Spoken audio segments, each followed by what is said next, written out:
really touchy. Just let me know when to record. So why don't we start? Ready?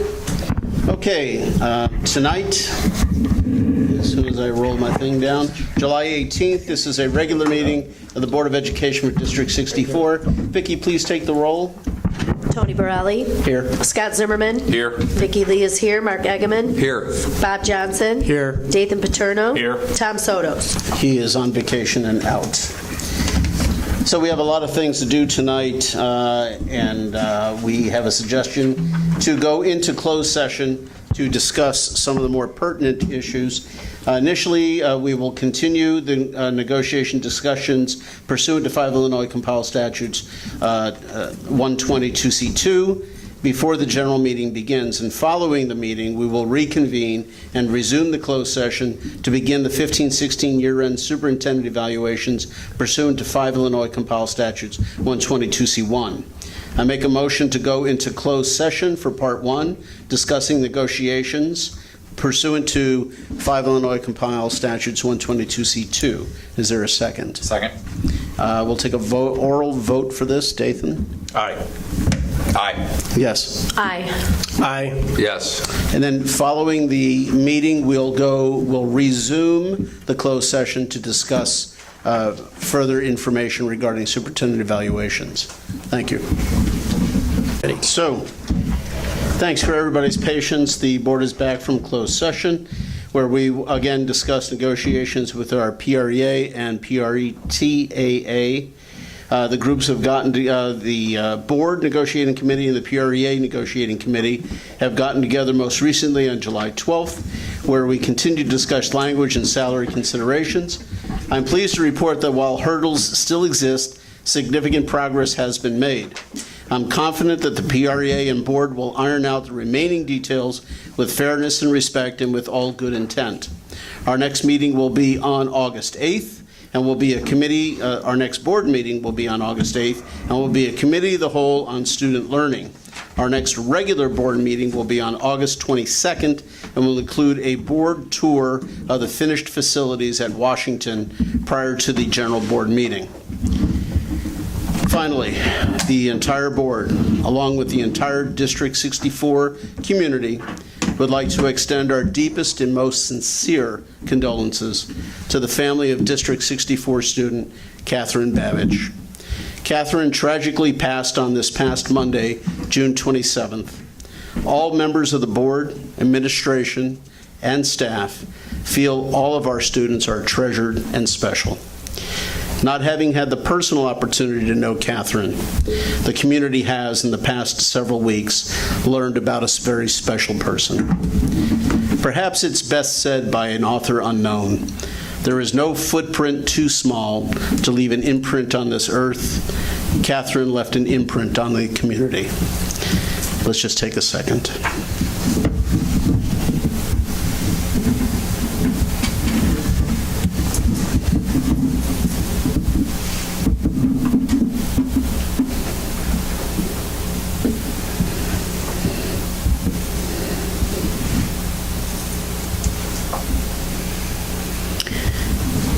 We start our meeting tonight with public comments. If anybody in the audience has to make a public comment on an item not on the agenda, you may approach the podium. Thank you, John Sandrick. Just a clarification, at the last meeting when I raised a couple of questions about the negotiations, there was some reference to something that precludes the public from knowing about what the PREA demands are. Is that part of their contract? Is it something that the board agreed to? Is it a state law? What precludes, specifically, what precludes the public from knowing what the PREA demands are? It's written into the contract that there has to be agreement between the two parties to disclose information. So the negotiations are kept in closed session, and the particulars are not open to the public. unless we were to reach impasse, and then that's when you have the law that allows you to do the last and best offer, and then that becomes public information. And it's not specifically stated, but the intent is that the contents of the discussion will be in closed session. It seems to me that that flies in the face of the public's right to know, and the taxpayers having some indication of, and this is just my opinion, but it seems to me that while I certainly don't expect the board to divulge their negotiating strategies, I think we have a right to know what is being demanded of us as the taxpayers. And if that is something that is written into the contract, then I would say that that is something that I certainly would appreciate being written out of the contract. Thank you. Sure. Good evening, Board. My name is Peter Karras. I'm a longtime resident of Park Ridge, and I'm embarrassed to tell you this is the first time I've attended one of your sessions. I just was hoping to get a little education from you tonight. Funny, right? The board that deals with education. Something that keeps coming up unexpectedly in my life regarding just general compensation, primarily where it concerns teachers, and I was just hoping to get some clarification. On two separate occasions, I've been told, may I share that story with you? A brief story? On a couple of separate occasions, told directly to me by teachers, we didn't know each other very well, so they were free to speak freely to me because, not knowing him personally gave them that confidence to speak as freely as they did.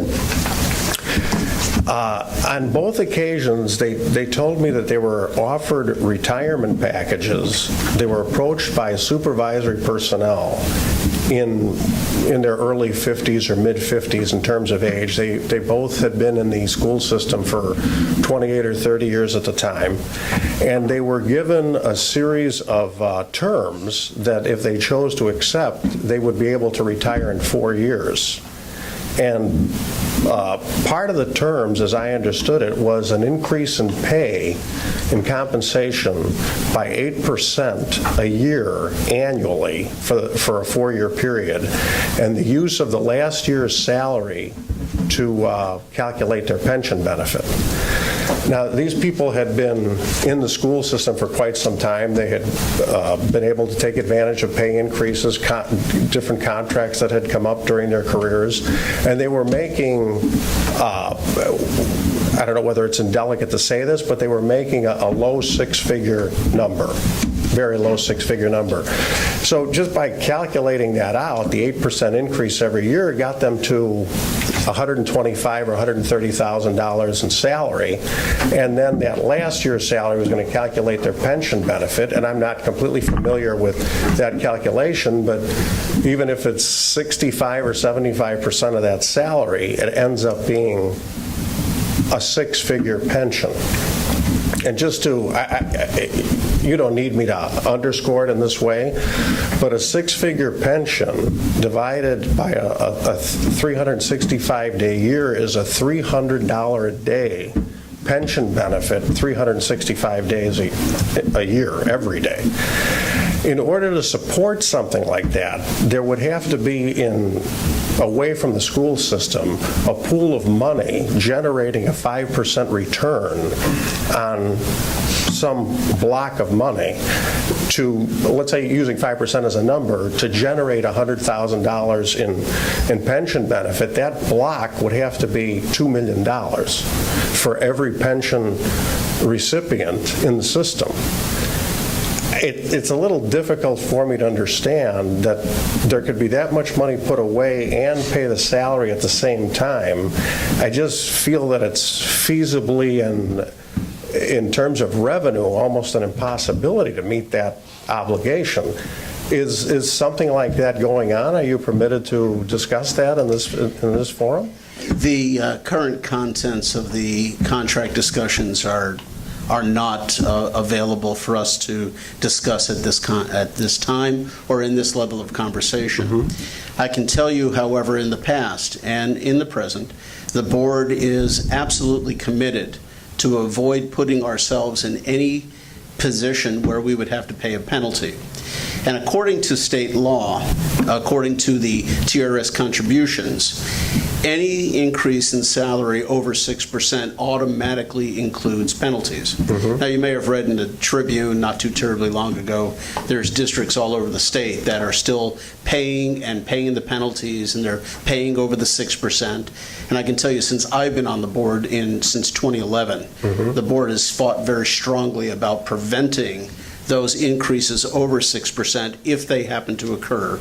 And that goes from 2011 till now. And what the board has done its homework and has fought very hard to rein in those increases to prevent any penalties.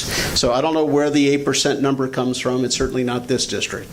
So, you know, But I as mean, far as aside from that, is the rest of it reasonably accurate? Yeah, I don't. We're not going to get into a discussion on this, but I can tell you that as far as retirement goes, you're absolutely right about the amount of monies that are necessary. But you know, this board can't run the state, and you know, we have a constitution, and they are guaranteed a 3% compounded increase every year, and therein lies the rub. So, I mean, are you the ones that are engaged in defining and negotiating the increases, the 3% annual increases, No, and that's state whatever the law. pension benefits that's have? state constitution. The state constitution authorizes that kind of, and you know, It was passed in 1971. and please, I don't want you to think I'm being confrontational or argumentative, but being someone that's presented with a bill to make this obligation good, I would like to think that it wouldn't be shrouded in secrecy. And I don't expect you to, you know, you don't know me, we just met, I don't expect you to be able to give us that detail in this kind of a session at the moment, but is there any way I could find out more about this? Yes, I would recommend, Mr. Karas, because typically how public comment works is you speak to the board and the board doesn't engage in a back and forth conversation. So what I've recommended to folks that have come in the past to speak to us is to send either myself or Ms. Kolstad an email with some of these questions, and we'll get the answers to you. Okay, so it's just, and I'll leave it at that. I mean, do you play a role in negotiating the contracts or not? Yeah. The salaries. The local teacher contract, we do.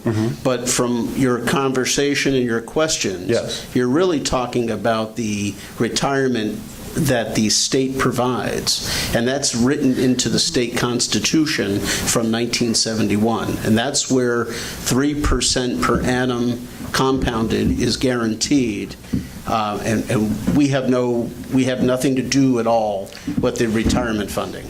But and I said I had one more thing, but are the teachers induced to retire using a spike in their salary, which then would get them to a different level that might take them who knows how long to get to just naturally, which is what you are responsible for, which would be the salary part?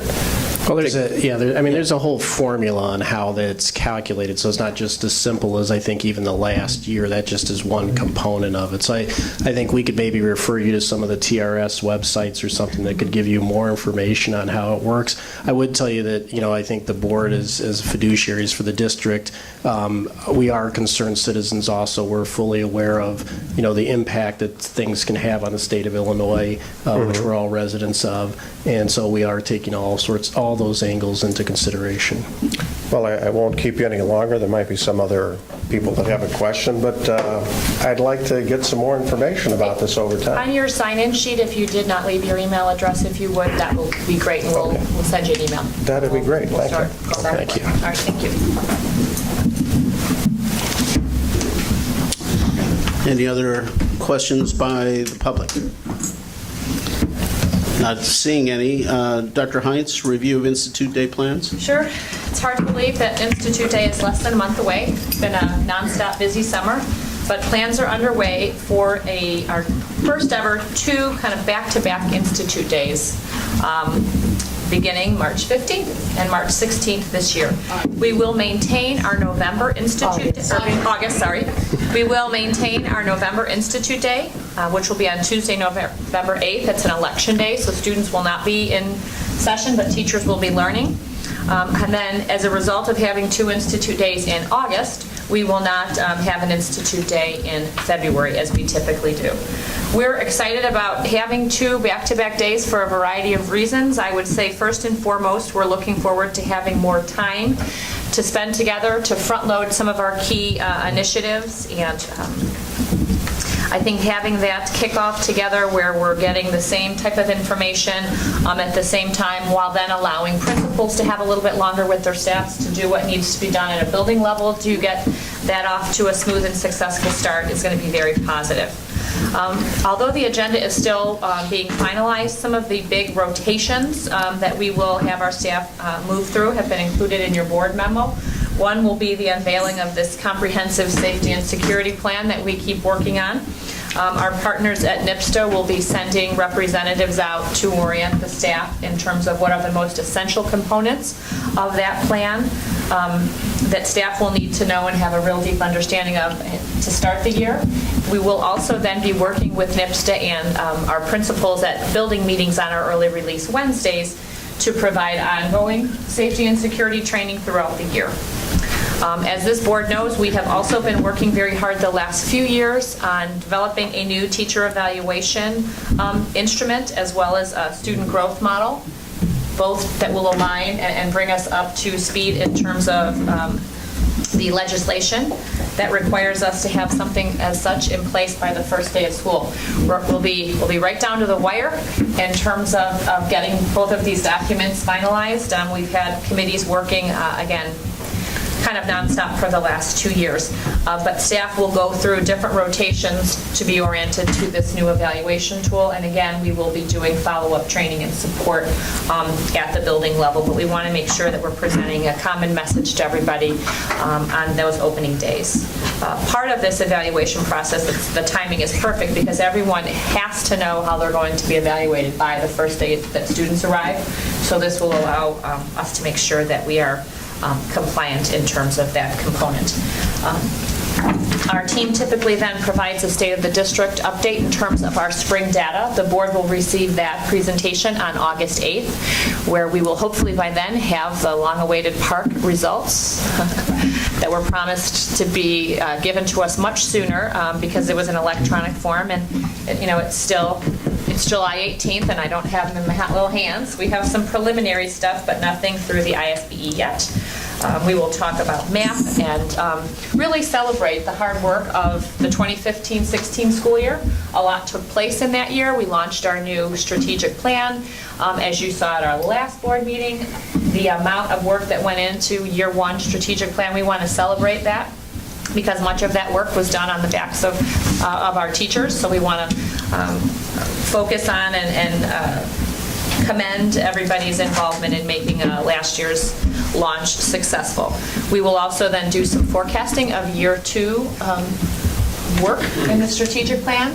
Some of the work will be brand new, some will be a continuation of year 1. So we do a lot of forecasting.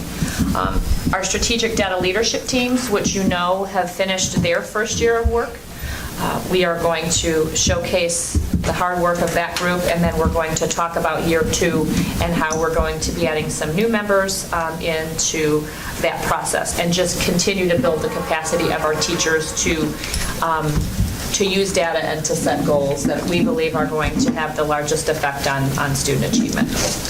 And then the principals and assistant principals will have everybody back at their buildings on the 16th. They will have the morning to do just a variety of things that it's a hard task to get a school year off the ground successfully, but they're building their agendas for the morning. They'll have a variety of meetings that they'll need to attend, and then what the teachers all they really want to do on August 15th and 16th is get into their classrooms to get ready for kids, so we'll make sure to provide them some time to do that. We're excited to start another year, but we are also a little nervous because we still have a lot of work to do to get it ready, but that is the instituted plan as of today. Questions? No, they're usually pretty packed, aren't they? Oh, yeah. Yeah. And Dr. Borelli, you and I will talk in terms of your availability. We typically have the board president, the PREA, usually the union president, and a representative from ELF, our Educational Learning Foundation, comes and they will come and say a few words. I've been in communication with Julie Cook from ELF, and she does intend to be there to help kick off the year and promote the future opportunity to write some grants to help with innovation. How did the location work last year? Oh, it was a mixed bag. If you loved popcorn, it was a great location because you got to leave with a box of popcorn from the Pickwick. The seats were wonderful. I think the screen size allowed everybody really to see what we were presenting. The Park Ridge Police Department was less than happy with our buses, dropping 700 people off at the Pickwick Theater in Uptown. At rush hour. At rush hour, yeah, busy, right, Cars first thing in the stopped morning. over the tracks, yes. So there were many pros, but I think largely because of traffic, we're going to have it back in Emerson. So gave it a shot. Gave it a shot. Well, at least you tried. Of course. Yes. Any other questions by the board? Okay. Overview of superintendent goals by standard. Dr. Heinz. This begins on page 7 in your packets. Okay. So if you recall last year, I did kind of a dual presentation. I updated the strategic plan and I did my superintendent evaluation simultaneously, and I felt as though I was toggling back and forth between two big documents. And because I like to reflect and refine, I'm trying it a different way this year. And we'll see after this year, who knows how I'll surprise you next year. But last board meeting, and just a few weeks ago, I engaged you in what I hope was a riveting update on year 1, 2020 Vision Strategic Plan update. I do recall many of you saying you were tired just listening to all the work that we had to do in year 1 of the plan.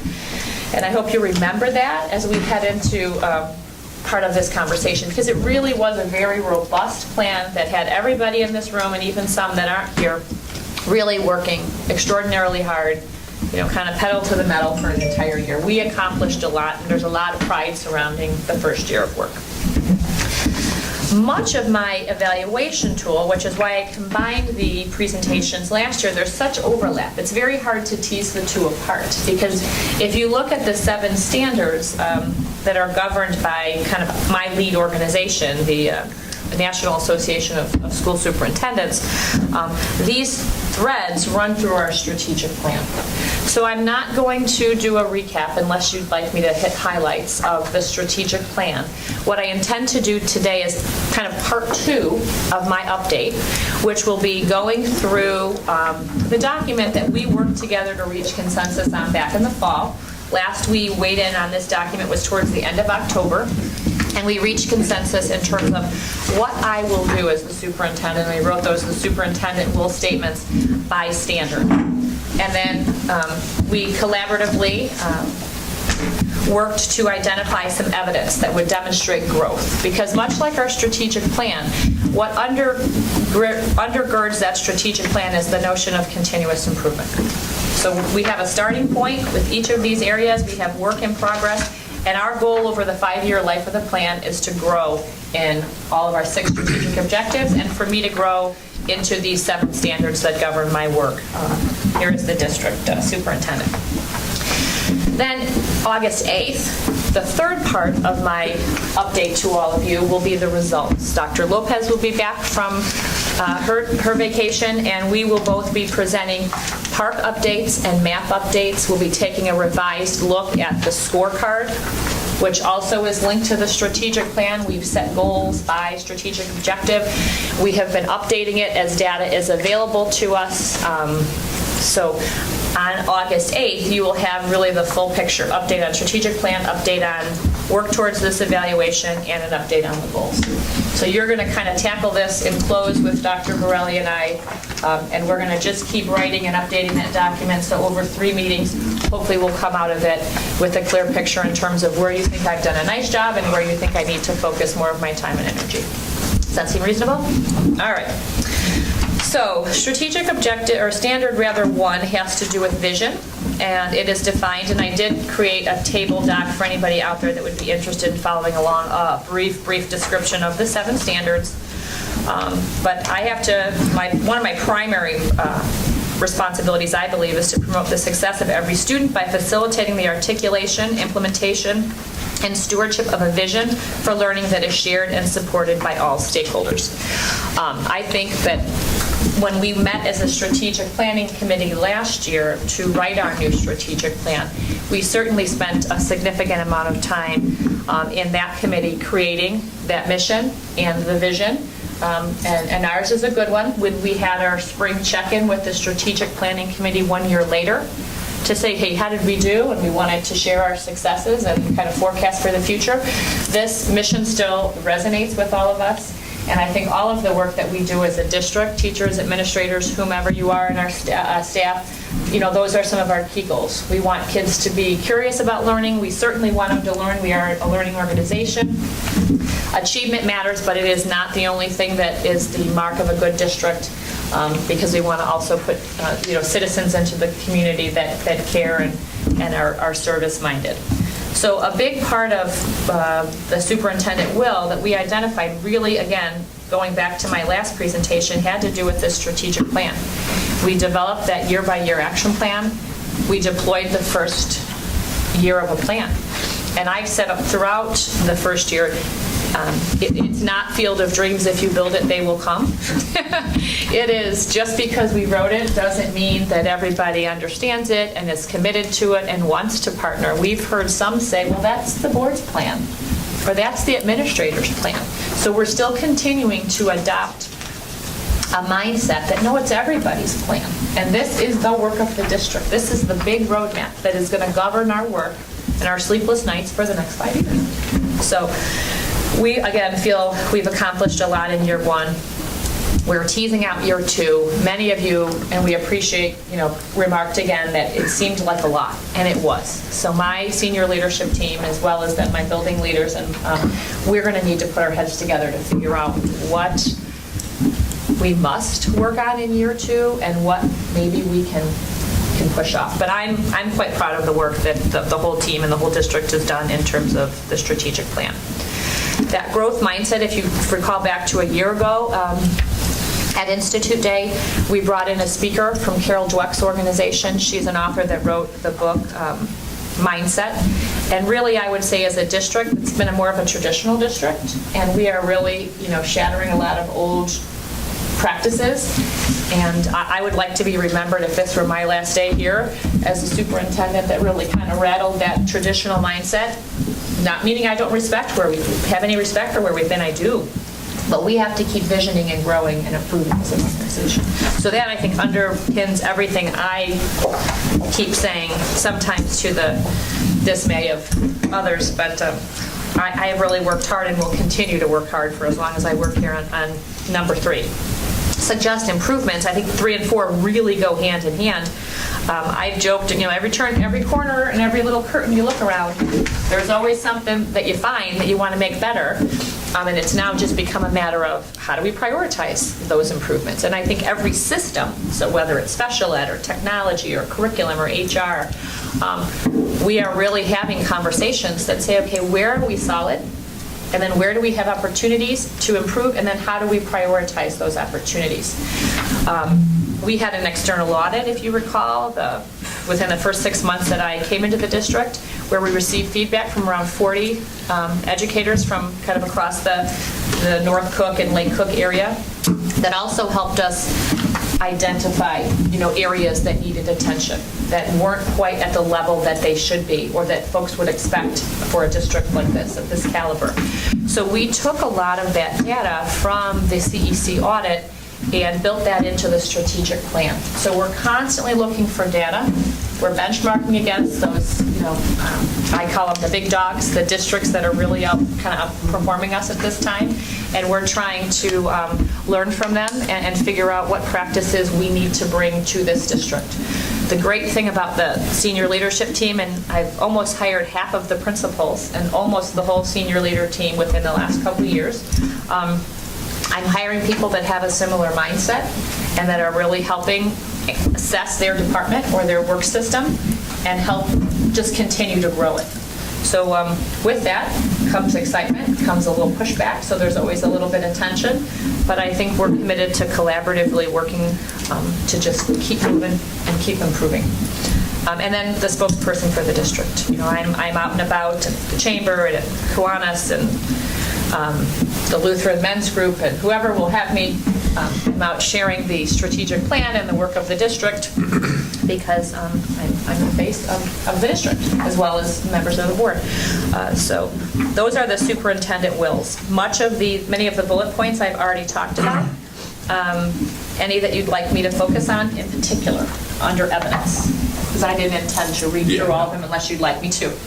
No? No thanks? No thanks, says Scott. I won't take any offense to that. All right. Any questions for one? Okay, move along to number 2. This is a big one.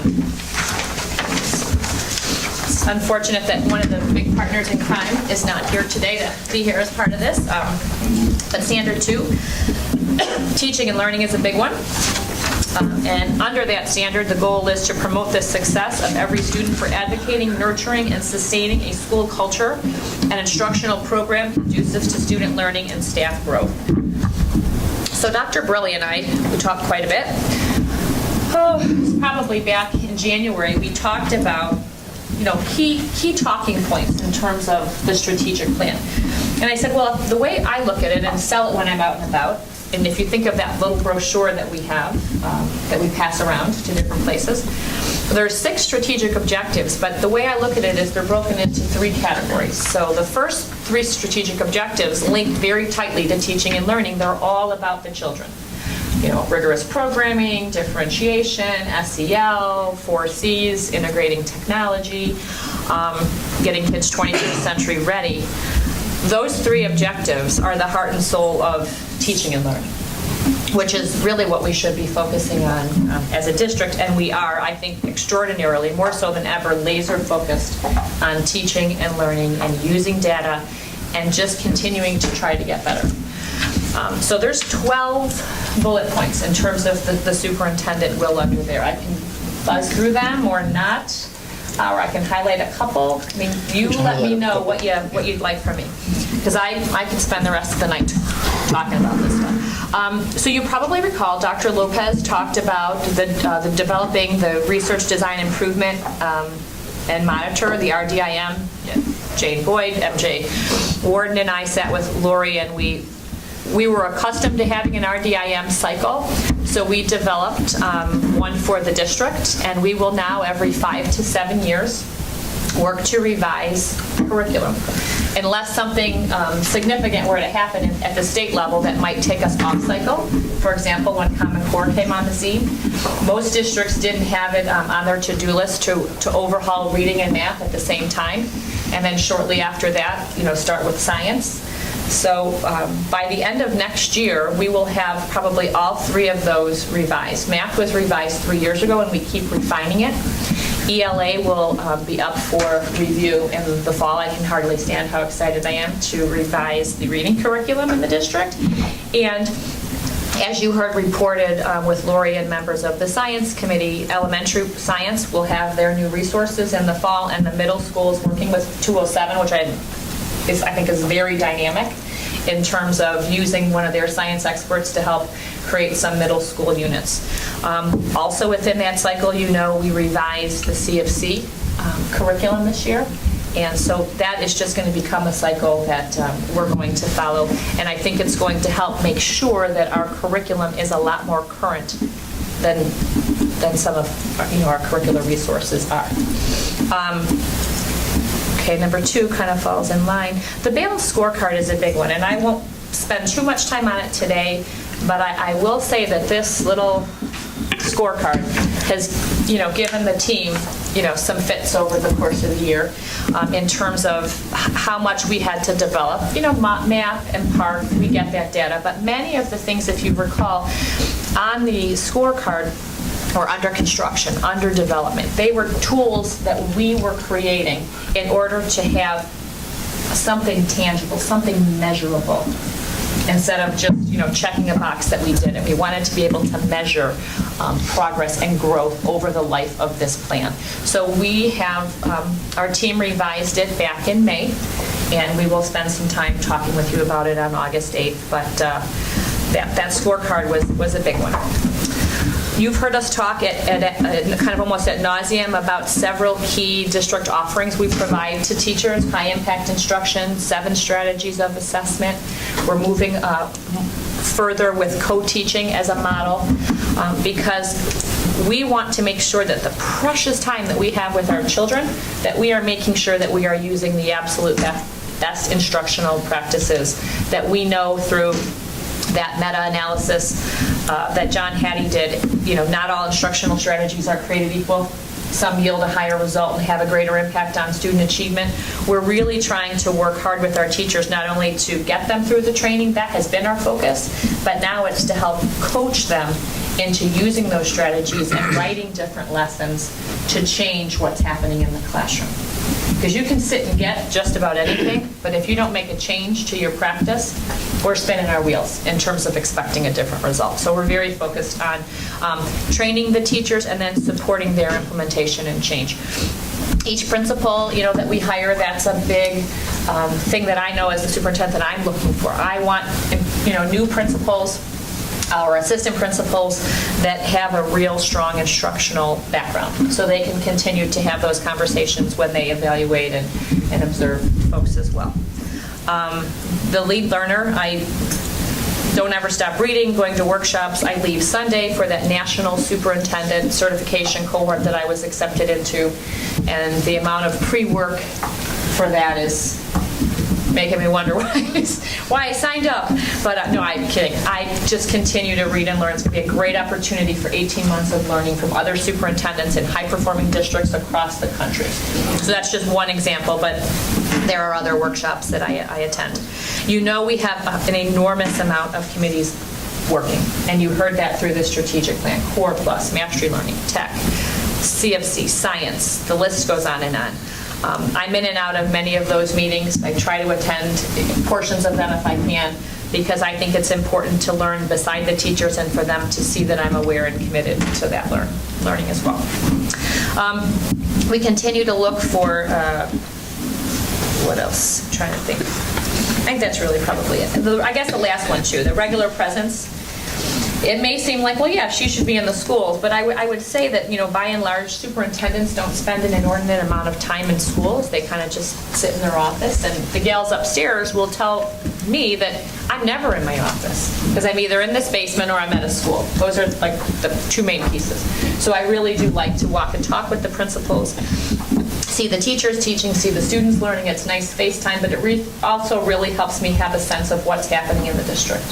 And it's a nice way for the principals and I to kind of connect. So that's teaching and learning. But this is a big one. We're really moving in this area. Questions? No? Okay. Standard 3, organization, finance, and facilities. But we haven't done anything here, right, Luann? Yeah, right. Woo! Ensures effective management of the organization, operations, and district resources in order to create a safe, efficient, and effective learning environment. As you know, when I came on board a little over 2 years ago, one of my first tasks, other than engaging with the city of Park Ridge about their failed TIF obligation, was also to release an architect. Release the architect of record for the district because they had botched a project at Carpenter School pretty good. So we immediately went out to bid for a new architect, and at that time I was surprised to find out that we didn't have a comprehensive master facility plan for the district, especially one that has three schools that were almost 90 years old. So we engaged in that master facility study. We went in for Health Life 1 year early to kind of combine those two processes, save money by doing so, but then also coming out with a real clear understanding of what kind of shape are these facilities in? And lo and behold, we have over $70 million worth of work that needs to be done on our facilities. That deferred maintenance that had gone on for quite some time, it was kind of time to pay the piper, if you will. And as you well know, as board members, we have been working tirelessly for 2 years to prioritize our projects, to put dollar signs on those projects, then to prioritize the projects and figure out how we're going to fund them. So that has been a tremendous amount of work. And while doing all of that, I've hired 2 new people to run the finances and to the facilities. So that was an interesting time for all of us, me having finished my first year and you guys coming in new with just so much work to do. But I would say this in terms of my time and certainly the time and expertise of Luann and Ron, we've spent a ton of time getting ready to do what we're doing this summer and for the foreseeable future in terms of our buildings, windows and roofs and security, and you know it. I don't have to spend too much time unless anybody wants me to rehash it, but this has been a big focus the last couple of years, and it will continue to be a very large focus. I should say at this point in time, we had a meeting today with Jim Woods from FGM. To be told that our principal architect, Carrie Leonard, suffered a reduction in force. They reduced 10% of their workforce at FGM, and Carrie was one of them. We're so disappointed. And so now we met with our new principal architect today, and we're going to have a meeting later this week, and we're going to reshuffle the deck and get him up to speed. We will still have Terry and Carrie, because he's a gentleman and he's a dedicated professional, is going to help Jim, with the transition to make sure that we have as seamless a transition with the new architect as we're trying to finish big year 1 projects. So it's another part of the work that we're doing. Anything else here? A lot of this is finance. Linked to 2020 vision, when I talked about the first 3 being related to students and learning, what I say the foundational work of that plan, strategic objective 5 and 6, have to do with finance and facilities. We knew it was kind of non-existent in the last plan, but we knew it was going to be critical for this new plan to really focus on the financials of the district, to be as good fiscal stewards as we possibly can be, while knowing we still have a lot of work to do on the facilities, and if we want to drive the district and improve the district, that costs funds too. But I think this board has been great in terms of looking for ways to save and to contain costs, and we've made recommendations to the board that you have been graciously accepted and allow us to save where we can and spend where we really need to. And we're just committed to going into cost containment where we need to, but then really kind of building the case to say we need to spend this on this and providing a solid rationale, for those decisions. And hopefully we have your confidence that we are really going to only propose things that we believe are essential to move the district. Number 8 has taken on kind of a life of its own in terms of the crisis safety plans. As you know, we talked vestibules at the beginning of the year. Our proposal to do all schools was not approved. We got Washington approved. We'll come back at you, if you will, to talk vestibules at some point down the line. But as a result of all of those conversations, you had asked us to create a comprehensive safety and security plan. So we're kind of creating that from the ground up. And it somewhat feels like we're flying the plane and we're out on the wing trying to fix it a little bit while it's in motion. But we're spending an awful lot of time doing that, and we hope when we unveil it to you here in August, it'll meet your needs. And if it doesn't, then you'll tell us where you want us to dig even deeper, and then we'll spend next year. We went into that request from the board knowing it was going to be a multi-year project, but we're feeling pretty good about where we are. We're going to have an electronic face for the community to see our protocols that they can see. Then we're going to have something that's protected that will be more internal. We have new procedures and policies in place. We're working with first responders, our partners at NIPSTAs. We met with the Niles and Park Ridge Police just the other day. We have a new crisis communication app that we're going to use on our phones to do alerts, and we have a lot to share in that regard. But it's been a tremendous amount of work, and we're just chugging away at it. That last little bullet, number 11, talk about collective bargaining. It seems like, oh, yeah, it's one little bullet, but it's been about 8 months of work, and how many hundreds of hours have, Tony and Scott helped us with the teachers, and Bob and Vicki with the TRTAA, and then the whole board in caucus. That's just represented a lot of hours. But I think it also is reflective of a completely new process that I remember talking to Dr. Borelli about in year 1. Saying I was going to propose a new way to bargain. I was unused to or unaccustomed to the way that it had been done in the district in the past, and I think, I'll speak for you, but I think it's gone well, and I've gotten good feedback in terms of having the attorney, a principal present, the full, assistant superintendent, Luann, myself. We're just very involved, and we're really bargaining in a way that we haven't in the past. And we are tackling language, and we're trying to get the finances, to a place that we know we can sustain, that are fair for our teachers, that we value and respect very much. But, we owe it to the community to be fiscally responsible as well. So we're trying to find that just right balance. So that's some of the work in terms of Standard 3. Questions or any evidence that you want me to talk about? Any questions by the board? I have a comment on this. We're talking about finance, and we had a member of the audience come up and ask some questions on finance before. This really pertains to some of the things that you were asking of. For instance, in 2007, a referendum was passed in the city of Park Ridge with the guarantee, or hope, I should say, that there would be no return to referendum for 10 years. That's 2017. And when I got on the board in 2011, the conversation that was being held then was there was a great hope that we would be able to limp into 2017 and not have to go back to referendum any sooner. Since I've been on the board has actively undertaken review of finances and has done everything that we can to cut back and slow down the rate of expenses in this district so that we are able to do more with less. For instance, the cost of lunchtime monitoring of the students used to be based on families. The cost was flipped to the families. We have saved enough in other areas that we have now taken that off the backs of the parents, and we are now paying for that ourselves. Since Luann has come on with Dr. Heinz and the two of them working together, there's been savings in many, many areas of the budget to increase our cash standing, if you will, to initiate other projects. So it's shifting around. We're saving in one area to pay in other areas. So again, we're doing more with less.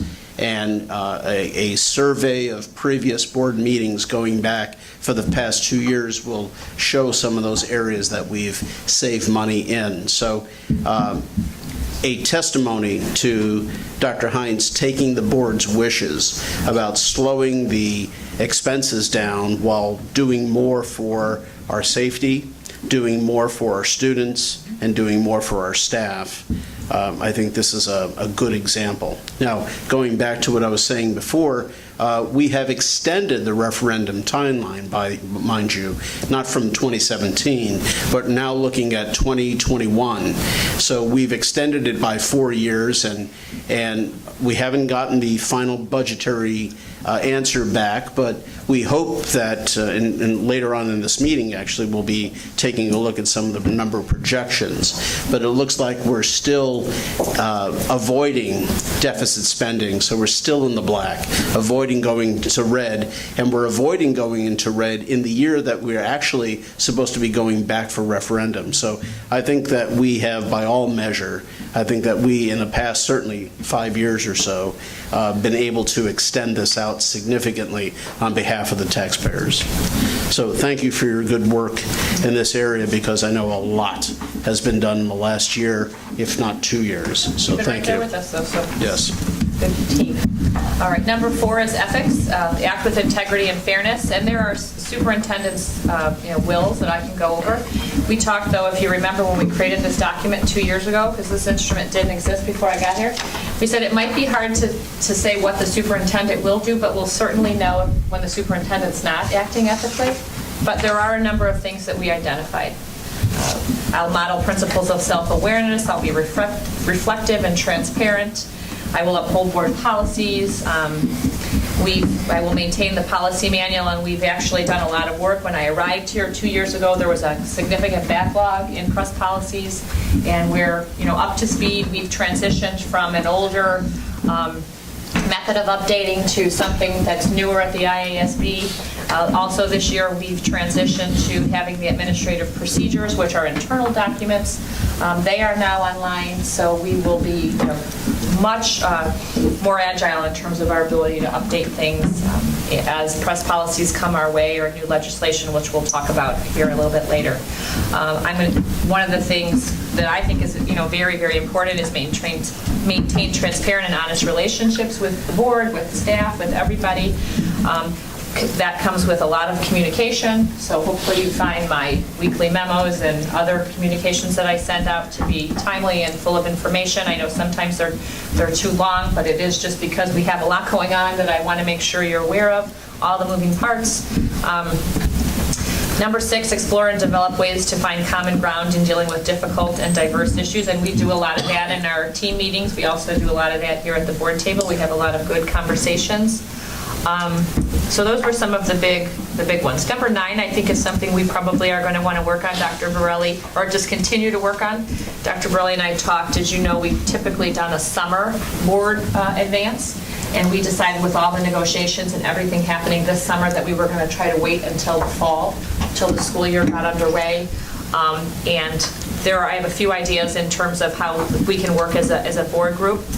In terms of growth and collegiality, there's that Lighthouse survey and additional training that we'll probably talk about to continue to grow our capacity as a board in this area.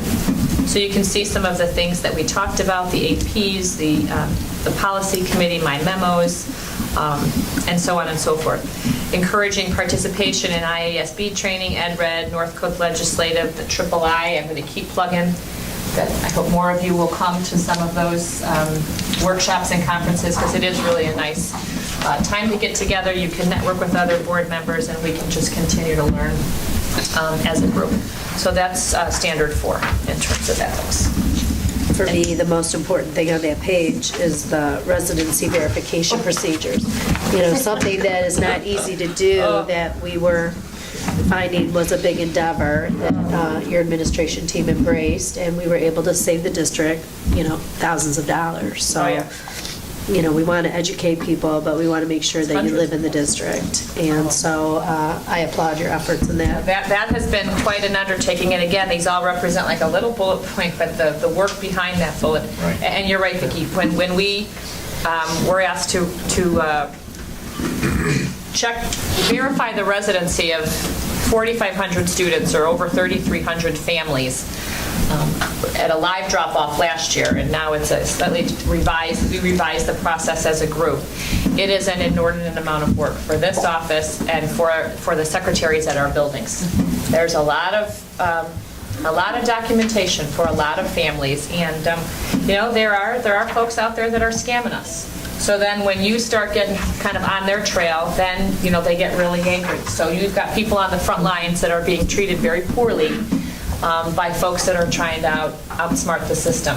And to your point, Vicki, every student that we deny access to an education in District 64 because they failed to prove residency, saves over $14,000 per kid, because that's pretty much what we spend, give or take, to educate a child in this district. And that's a child that's not special ed or EL or somebody that requires a lot of additional services. So it is a tremendous amount of work. I cannot underscore that enough, but we know it's important, and it's another way that we're committed to saving money for the district. So, but it is not, it's not easy.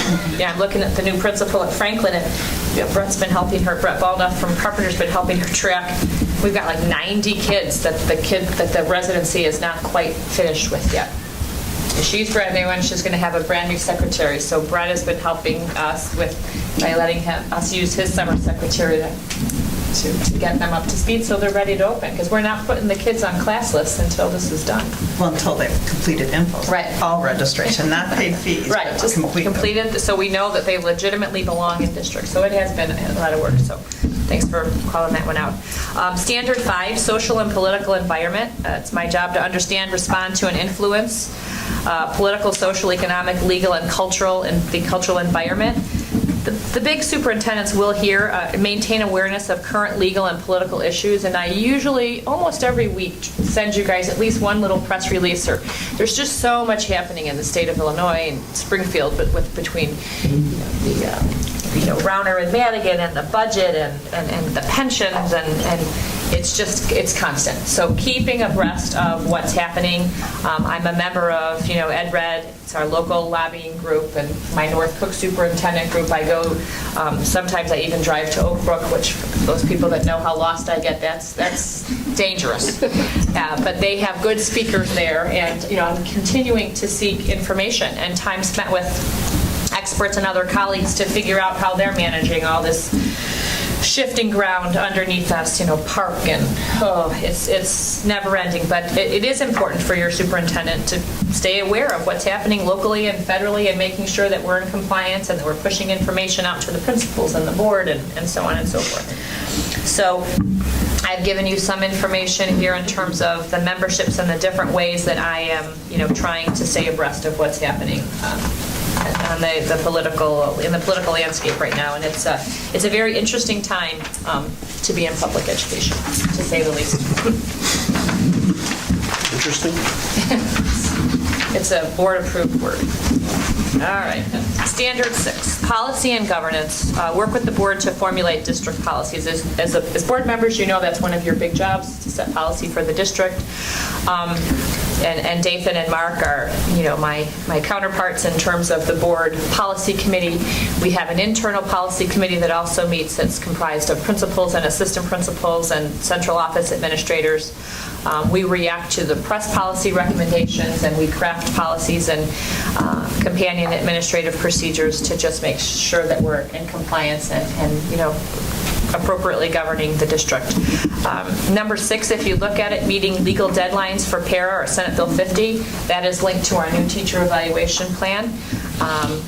We are looking at number 7 to help prepare the board for a win-win collective bargaining with the PREA and PRTAA. As you also know, we will have another union forming with the IFT, not the IEA union that our teachers and teacher assistants are with, but our custodial maintenance and secretaries will be forming. So it was our good fortune that we didn't have to then start creating a contract from the ground up kind of while we were doing PREA and PRTAA. We're not exactly sure when we'll get that official notice to bargain, but that's kind of been in the works as well. So those are some of the superintendent wills under policy and governance. And I think number 2 I didn't mention, but when I do those informal, kind of one-on-one board conversations 2 to 3 times a year, I find those to be invaluable in terms of us getting to know each other, not only as board members, but to have conversations, about your families and kind of what your hopes are for the district. And I look forward to those one-on-ones. I can plan to continue those and hope that that I appreciate that I know you all work and you take time out of your work day, your family life to come to those. But I think that they are important sessions. So in terms of superintendent will or evidence under Standard 6, any that you want me to go into greater detail on? A lot of them are pretty clear, I think. What do you think? Well, they are. Probably the biggest legal deadline would be the new evaluation tool. So where are we at? So we are meeting, are we meeting Wednesday or Thursday of this week? It's the 21st with the evaluation committee. And we're hoping to have our final meeting at that point to put the finishing touches on what will be presented to the teachers on August 15th. The pre-para, which is the student growth component, has been working, and teachers will also go through a pre-para rotation on August 15th, so they'll have their overview and orientation of those two new instruments on August 15th. So we will be ready to go for the first day of school on August 17th.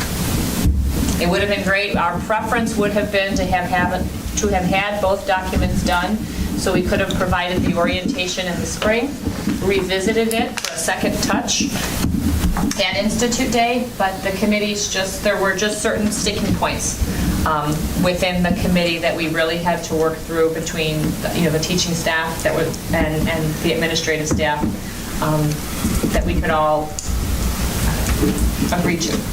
Will there be any need for a transitional year to get used to the new guidelines? No, I mean, we know we're going to, we've waited a long time to get a revised document in district, so we are going to go kind of full board. There are, with the teacher evaluation instrument, there are a few things that we will kind of scale back on in year one, but we're going to go through goal setting, we're going to use the instrument, it's aligned to the domains. Yeah, we're going. Good. Yeah, we're going. All right, and lastly, Standard 7, Communication and Community Relations. This has been another big area of focus. Articulate district vision and purpose, handles media relations, community feedback. I solicit it, and I build consensus for community support. So a number of things that we agreed that I would do. Clearly articulate our district vision, mission, and priorities to the community, the media, really focusing, especially this year, on the new 2020 vision. We have done just so much press and publicity on this strategic plan. I will talk to whoever will, Goomba Joe's, Whole Foods, whoever will talk to me about this strategic plan, I will talk to. I put myself out for different groups, and I'm constantly talking about the strategic plan. We have a website dedicated to it. We have these posters all around. We have the little brochures that we drop off. I talk about the strategic plan at PTA and PTO meetings. My superintendent community relation council, which, as you know, was new this year. We spent an entire evening talking about the strategic plan, and it is really just something that we continue to put in front of as many people as we can, because we want the community to understand the depth of our commitment in terms of improving the district, and how strongly we believe that the strategic plan is the instrument that's going to help us get where we want to be by 2020. So one of the ways that, number 2, develop formal and informal techniques to gain external perceptions. And you've heard me talk about this before. I hear, the community. And sometimes we hear from folks in the community, which is great. Sometimes I hear, the community. And I don't know if that's one person, 10 people, or if it's a whole neighborhood of 1,000 people. I just don't ever know how widespread the need or the satisfaction or the dissatisfaction is. So I'm constantly looking for ways to get those perspectives. So one of the new tools that we put in place this year was the thought exchange, and it's not even in here because when we wrote this in October, I hadn't gone to my district leadership institute, which is where I found out about it. So we have to add that. Bring it down, Dr. Brody. But that was one of the ways that we were able to elicit feedback from the entire community. We gave, teachers had an opportunity, the parents, they're easy to get to because I have all of their emails in my school messenger. It's this larger community of 35,000 people that live in 18,000 households, I think it is, that live in Park Ridge, that I'm trying to glean information from. So thought exchange, the percentages weren't spectacular, but I understand it was the first time. And I hope that that will just continue to grow, that every time we do these thought exercises where we're looking for feedback, that more and more community members are going to participate. Certainly the formation of the Superintendent Community Relations Council has helped me grab another 30 or so folks in terms of developing what I'm calling ambassadors. We're giving them a lot of information And then we're having them push the talking points out to their community groups. I said it could be soccer, it could be a women's or a men's group, it could be at a dinner party. But now you have talking points to talk about the strategic plan or results or the finances and the facilities. So each new person that I get to gain a deeper understanding about the good work that we're doing and some of our hurdles in the district is going to help not only put our good word out, but they're connectors to me. As I've said to the superintendent community relations group, if people are talking to you about different things, put them in touch with me. I can give them information, and oftentimes I can correct misconceptions, in which there are many. So we're just looking for ways to get more and more information out to folks. We certainly, this year, we wrote our first, what will become the annual report. We sent that, as you know, to 18,000 households. 2 years ago, we started with the financial e-report for folks in the community that want to know where the money comes from and how we spend it and our commitment to student learning. That, again, goes to every single household, not just District 64 families. But we want the folks that are paying the freight to understand how we're spending the money and hope that they will have a greater understanding and appreciation of the work that the schools district, and they'll become one of our partners. So we are committed to doing that work.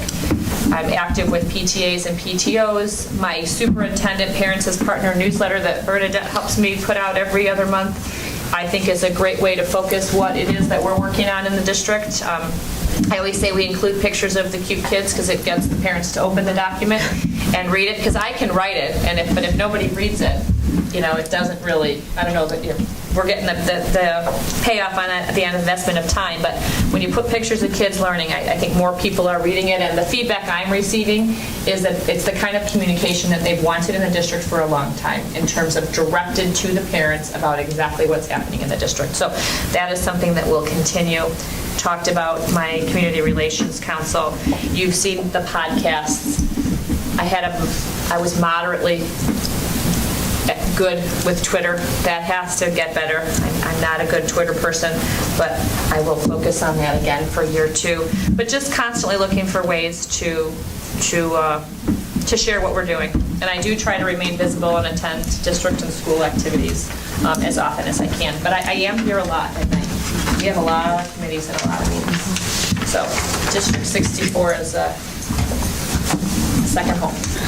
All right, so that is phase 2 of my work for the year. Do you have questions for me? Not seeing any questions. It's hard to ask questions when we're side by side with you as we go through all of this. So I, for one, am certainly aware of the extensive amount of time and effort you put into this. So I appreciate it. Thank you. Any questions, comments by the board? That's great. Okay. And I know that as lengthy as that was, that barely scratches the surface. Yeah. Those are the big ones, definitely. Yeah. And there are a lot of, you're right, there are a lot of other work that's been done that, kind of maybe doesn't get the respect or the recognition it does, but those are the big ones.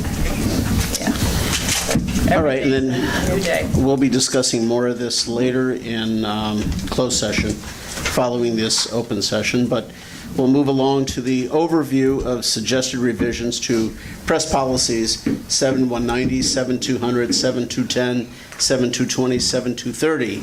Okay. And because you haven't spoken enough, please. Oh, I know this.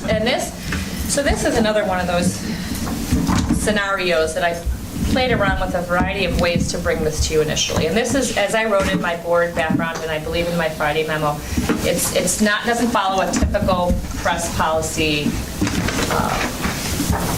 timeline or process. So what is before you, and it's a table copy, is something that we received from Hodges and Louisi, who are our main, the main law firm that we work with, and certainly our sole law firm when it comes to the policies. So back in 2015, Senate Bill 100 was passed, and as a result of Senate Bill 100 being passed, it really changed student discipline, and especially expulsions for school districts. So we have a whole new set of rules and regs and recommendations from the state.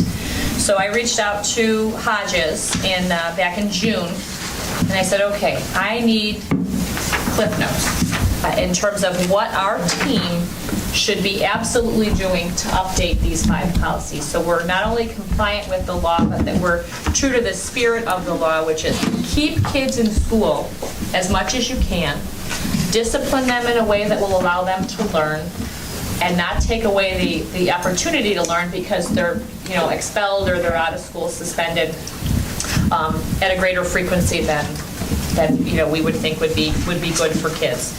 And this legislation, I should say, came from students that were feeling that they were on like the pipeline to prison because they were failing in school, they were being expelled and or out of school, suspended so much that they were getting in more trouble because they weren't in school, they were out in the community, and they wrote legislation that passed and is now going to influence discipline and student behavior procedures in schools. So what you have, and I will just give you a walkthrough, is you have a summary that I'll move you through from Hodges. I have then given you the recommended press language from our attorneys. And I've done a side-by-side comparison. The administrative team will do one at our first administrative cabinet meeting in early August after everyone's back in town from their vacations. And then we're going to bring it back to the board for another read and then for approval. Okay. When I did the side-by-side of the 5 policies and the new press recommendations, there are certainly areas, especially 7190 student behavior. That's huge. Big recommendations. The other 4, they're subtle recommendations that I'm going to walk you through.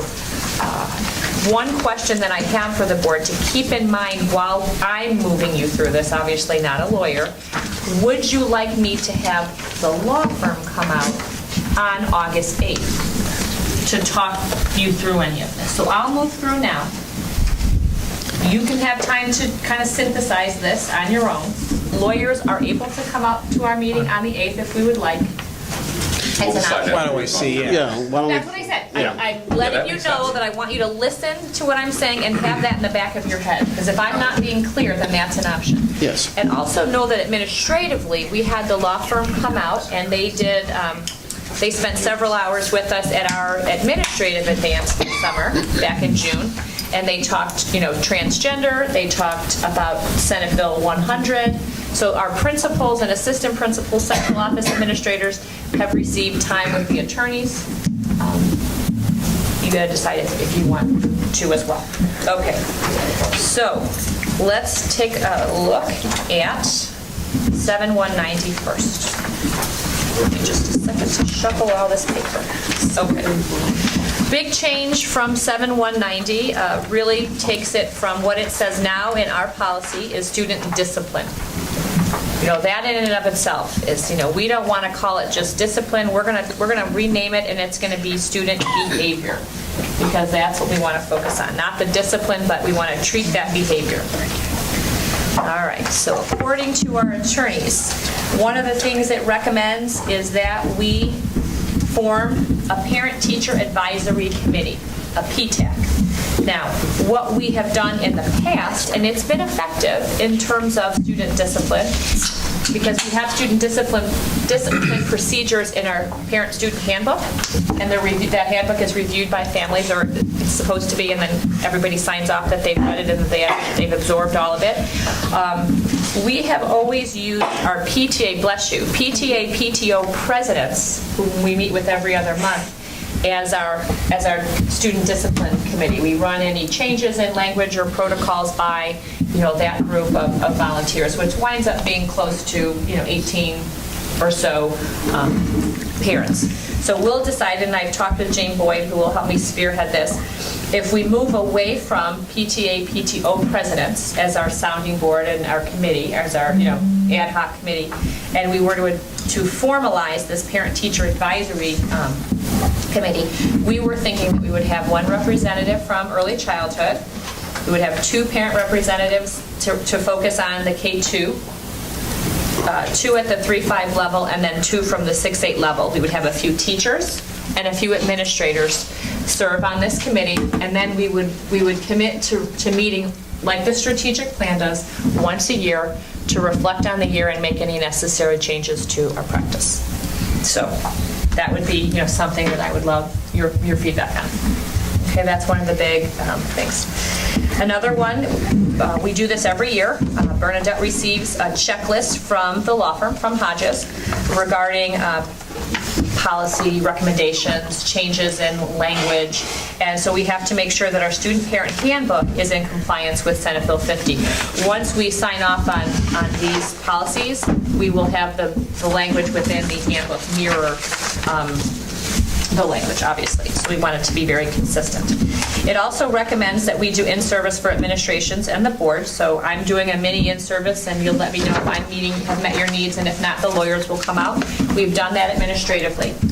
We've also, I sent Tim Gleason and Tim Becca from our middle school assistant principals to a workshop on Senate Bill 100.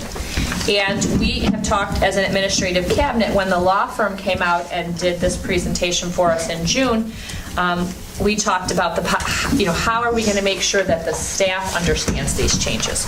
Because in some cases, in districts all across the country, you have folks with a very old mindset in terms of it's discipline, and you're going to discipline the kid, and you're going to discipline the behavior out of the kid. And we know that really doesn't work. Giving additional consequences doesn't always curtail the behavior. So we need to make sure that we have a plan to train the teachers in the changes to that Senate Bill 100 has required. So we're going to, I think we landed on, correct me if I'm wrong, guys, we were going to use a Wednesday. We were going to do some on Institute Day, August 15th, and then if we needed additional follow-up, we were going to use some of our Wednesday release time at either a district-directed day or a faculty meeting to continue the conversation with folks so they really understand and adopt a different way of thinking about, discipline to student behavior. So we've got to do some training. Then they made a few other suggestions in terms of, first, it says in the non-exhaustive list of prohibitive student conducts, number 1, we have pulled out the electronic paging devices. That just dates the policy back to when everybody had pagers. So we have done that.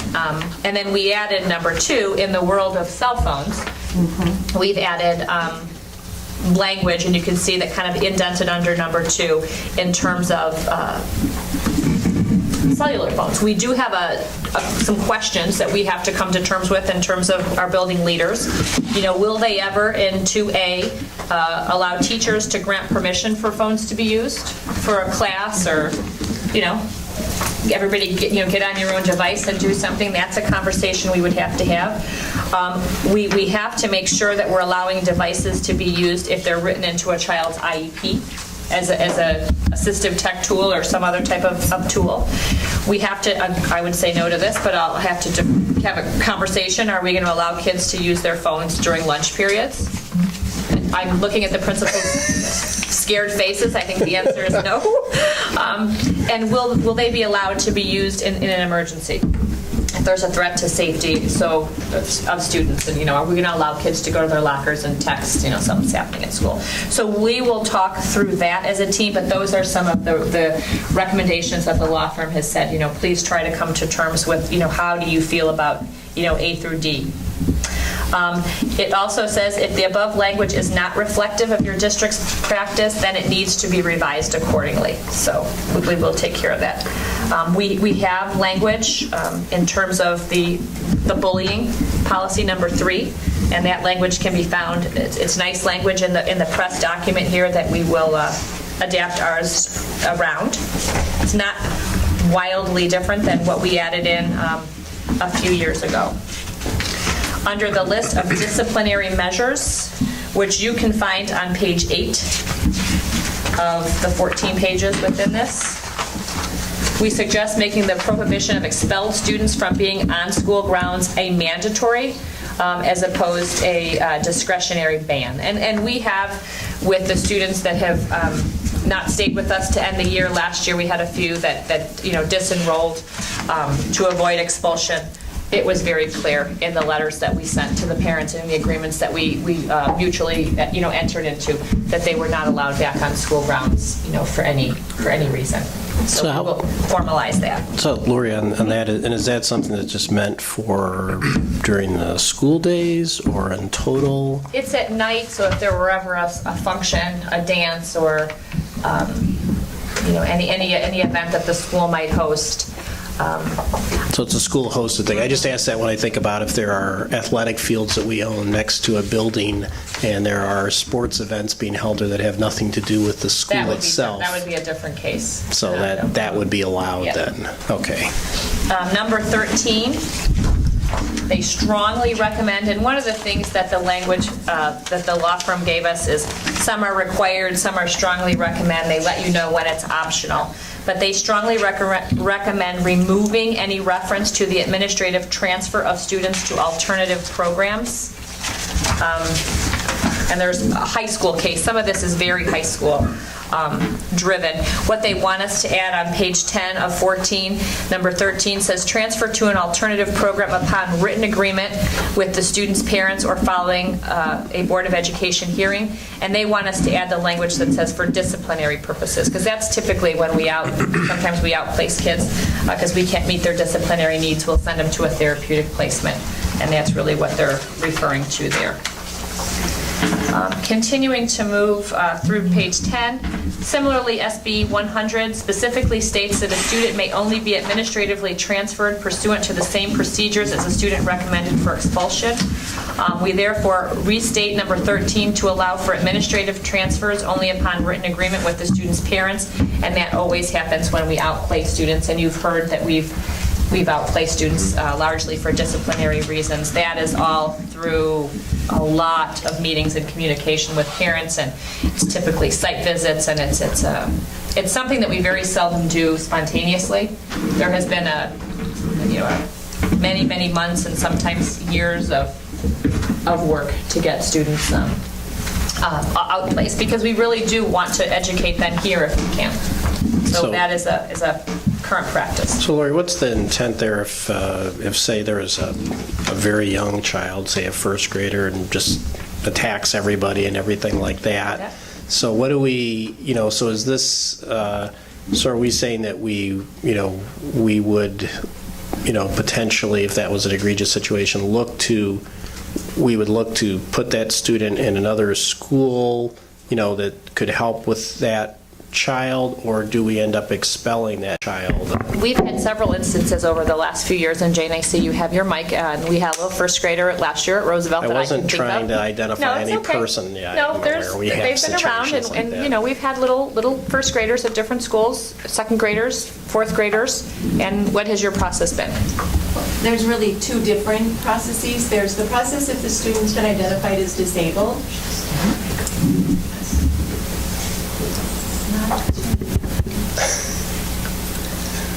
Thank you.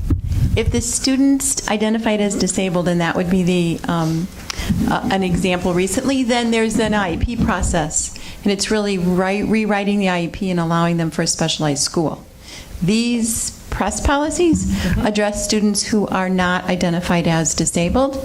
So this is a child where we don't think there's any kind of mental health issue or explanation for the behavior, or the parents is refusing to honor our recommendation that we serve this child as a disabled student. And so these policies are really for the child not in special education. 7:230, which we'll review at the end, is specific to students with disabilities. Right, so I just wanted to just sort of understand our intent, though. If we had a situation, say it's someone with no disabilities, no IEP, a very young student, what happens with that student if, say, they can't be kept in our regular, let's call it our existing school building environment for safety purposes of other students or teachers? Is our general thought that do we do something to place that child in We an do. alternative school? And we have. Okay, rather than, say, expelling that child. Correct. We've kind of worked through a variety of discipline plans. You've just made sure they weren't eligible or needed a case study. We've added assistance. We've put a behavior plan in place. We've What are some of the other things we've done? We do a variety of things before we start to even think about an alternative placement for the student. Yeah, and so if there was, just so I'm clear, so if there was an expulsion ever, do I take it from that term that the district is not involved with the student after an expulsion? So we're not providing an alternative school or something, an expulsion? Well, the board we would go to hearing, and the board would decide up to how long they were going to expel the students for up to 2 calendar years based on the situation. Parents often then will agree, if they don't want to proceed to hearing, they might withdraw the student and put them in a private or a parochial school, or decide to homeschool. But our preference would be to keep the child in our district as long as we can. If we can no longer meet their needs here, whether it's for academic, social, emotional, behavioral needs, we would work with the parents to find an appropriate alternative therapeutic placement so the child can get his or her needs met and continue to grow academically. So that's always... I guess I'm just asking, if somebody were ever expelled, Yeah. does that mean that then we're not working with them anymore? Right.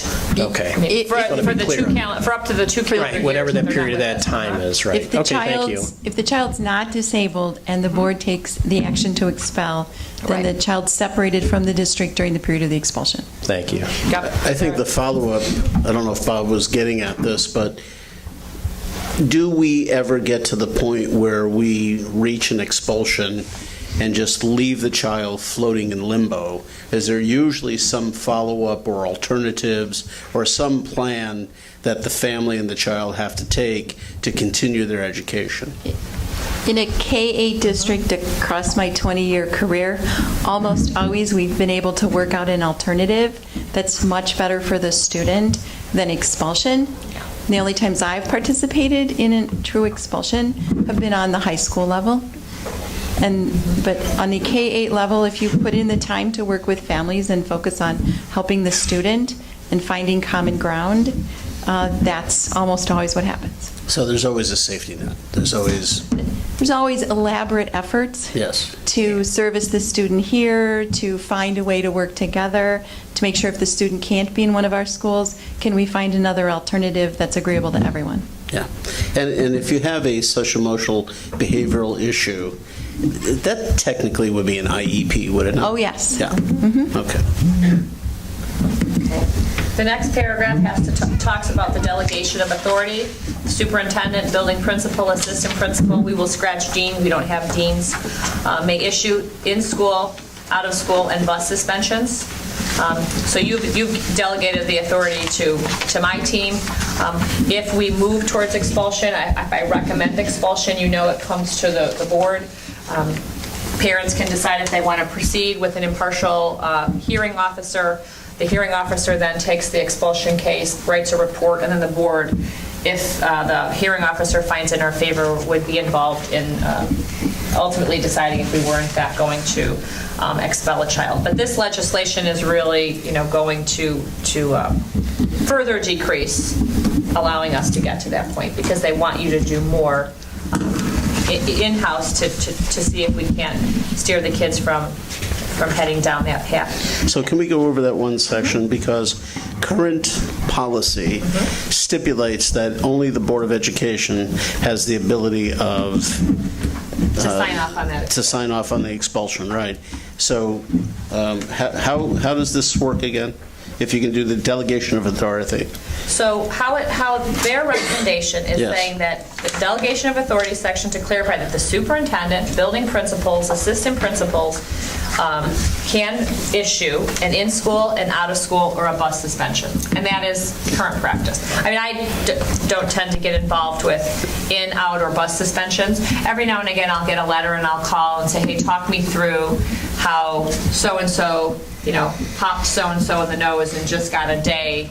And then there's always some scenario that they give me more information on. I can kind of get behind the situation and support it. But typically, really and truly, it's the building principals and assistant principals that are assigning in school or out of school and or bus suspensions to Isn't kids. part of that delegation that at least annually you give us a report of what they all were. Isn't that around this time It usually? is. It's on my desk somewhere. Okay, so it's like the next board meeting, because I was Well, thinking it's been about a year since It we saw actually that. was on We moved it. another board meeting Okay. and we moved it because it was one of those all-nighters. and- Yeah, no, that's fine. That's fine. I just remember Yeah. that that's one of the ways that Trying the to board stays see it. apprised of it, is that there's a report annually of the Yeah, I suspension. give it to you twice a year, mid-year and end of the year. Okay. And I'm just trying to see if you give me 1 second, because it was on a month or so ago. These are the upcoming board meetings, so let me just add it here. I just want to make sure we're in line with our policies, because I thought that's how we did that. That's important. Okay, I So- will add it to the 22nd. So for our purposes, the Board of Education is still the sole arbiter of expulsion, but in-school, out-of-school suspensions are, they continue as is. Administratively, yes. Yes. And then lastly, finally, we suggest the district add a sentence under student handbook requiring parents or guardians that they acknowledge the receipt of the handbook. And we all. We have that already. We do that all the time. Whether or not they've really combed through it, you know, is anyone's guess, but we hope so. So Lori, do you want to entertain any questions if we read a little further on the detail here of? Well, here's what I was thinking, and you, I will say, you ultimately get to tell me, but here's my thought around it. This is a lot of information, and part of the reason I kind of wanted to walk you through some of the cliff notes here was so you would then have time to kind of process it, read it more closely. I know Tony likes to tear through the footnotes. And then we can bring it back for further conversation on the 8th, and then bring it for a final read and approval on the 22nd. That's kind of what I was thinking. But again, it's your call, so you let me know. If I'm not going to be here on the 8th, could I just leave you with a couple of questions then Sure. maybe? And you could, Do you want to do them now? Do you want to email me? What do you? I guess just the couple I just had were, and just in this 7190 was, I was just curious about in the detail thing that they provided with the suggested language when it talks about like where and when conduct rules apply, and it talks about being, it says on or within sight of school grounds. What page are you on, Bob? So in your packet here, it's where after the memo, and then there's students. So it's 1 of 14? And then Page turn. Page 2. Page 2 of 14, I Okay. guess, yeah. So I was just curious, so number 1 there, it says on or within sight of school grounds, blah, blah, blah. And I'm just wondering, like, the why within sight of? Like, why do we, and it's an honest question, but why do we want to extend our reach beyond the school grounds? And I'm sure there could be a good answer. I'm going but- to defer to Terry or Tony Luisi, who we'll see this week with negotiations. Okay. So I'll piggyback on having them here for negotiations, and I'll ask that question, because I really don't know. Okay, and then Rationale. the other question was, just in here, in general, was, it's just once again a question, not like I know of any circumstance or anything, but I was just curious, the thought process behind, talks about, obviously, if you have any prescribed drugs by a doctor, you can take those, but there's an exception for medically prescribed cannabis, and I'm just curious as to why that is singled out to not be allowed on school grounds, even if it was medically prescribed. Jane, do you remember, because we reached out to the law firm about this issue, and I'm coming up empty right now in terms of what the rationale was. We once thought we were close to having something Yes. like this happen in a building, so I did talked research. There's a separate section of law that is extremely explicit about cannabis in schools. So this is compatible with that other legislation that is very clear about it not being appropriate in school buildings. Is that a federal law or a state law? Do you know? I'm just curious. I would have to research it, I think state. Okay. I was just curious, given that, we allow every other type of doctor-prescribed medicine, I'm just curious as to why that one was not allowed. But if we would be somehow in violation of law, then I'm certainly We not did check. advocating for that. That was the answer, and I have it in email, but that was the Okay. answer, would be violating another law to permit it. Thank you. Well, technically, no student should have medication. They're to bring the medication to the health office, correct? And it's a Right, but I'm asking, if they brought it to the health office and said, I have a prescription to utilize this prescription in the manner that, the doctor has prescribed, we're saying, but we're not going to allow it for that one. And Right. The attorneys are violating, we'd be breaking another. Technically, the child wouldn't be possessing it, it'd be in the possession of the health professional. It would or the be health- Adjusting it, so. Medication is sometimes briefly in the possession of students when it travels into the building. Okay. Some students carry their own medication with them, like an asthma inhaler and an older student. Well, but asthma is an exception. Asthma and EpiPens are exceptions. Yeah. Some students self-medicate, so they come into the health office and give themselves their medication, so they're technically in possession of it while they're giving it to themselves. Right. All right, I got that written down, though, to Thank find you. out a little bit more information. Refresh our memories. Okay, moving on to 7:200, suspension procedures. And the biggest change from our existing policy to the press recommended is to change, again, the title to out-of-school suspension procedures, because there are no statutes that govern in-school suspensions. That's not a change. So we didn't have to change our procedures there. So out-of-school suspensions, you can see on page 1 of 3, there were a few things that they recommended, but the focus here is out-of-school suspension. Clarify the when and how these procedures must be followed. First, they recommend renaming the policy, and we will certainly do that, so it's clear to staff and parents and students that this is talking about out-of-school suspensions for the same reason that it says they recommended removing the first section on in-school suspensions, because again, they want both of those types of suspensions to decrease. And then we also have to make sure that there's clarification in the student handbook. And we will make sure to do that. This one, it wasn't overwhelmingly different, but and I don't know that we have to do much with it other than accept the guidance from press, because it makes it explicitly clear in terms of what needs to be done, and it breaks it down and differentiates it by the number of days of out of schools. There's 3 or less, 4 or more. So it's very clear in terms of if you have a kid that's, chronically needing this level of disciplinary support, there are different guidelines and things that you need to do. So when we talk administratively, my recommendation will be that we adopt this unless the board, when we move through this process, has recommendations or thoughts. I think 7-200, they've really cleaned it up and made it very clear.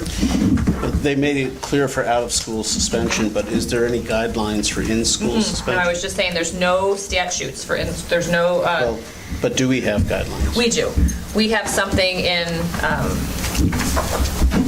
trying to think of what number it is, but we have something in our handbook that talks about in-school suspensions, and I don't know the exact number, the policy number. I could jump online and look it up.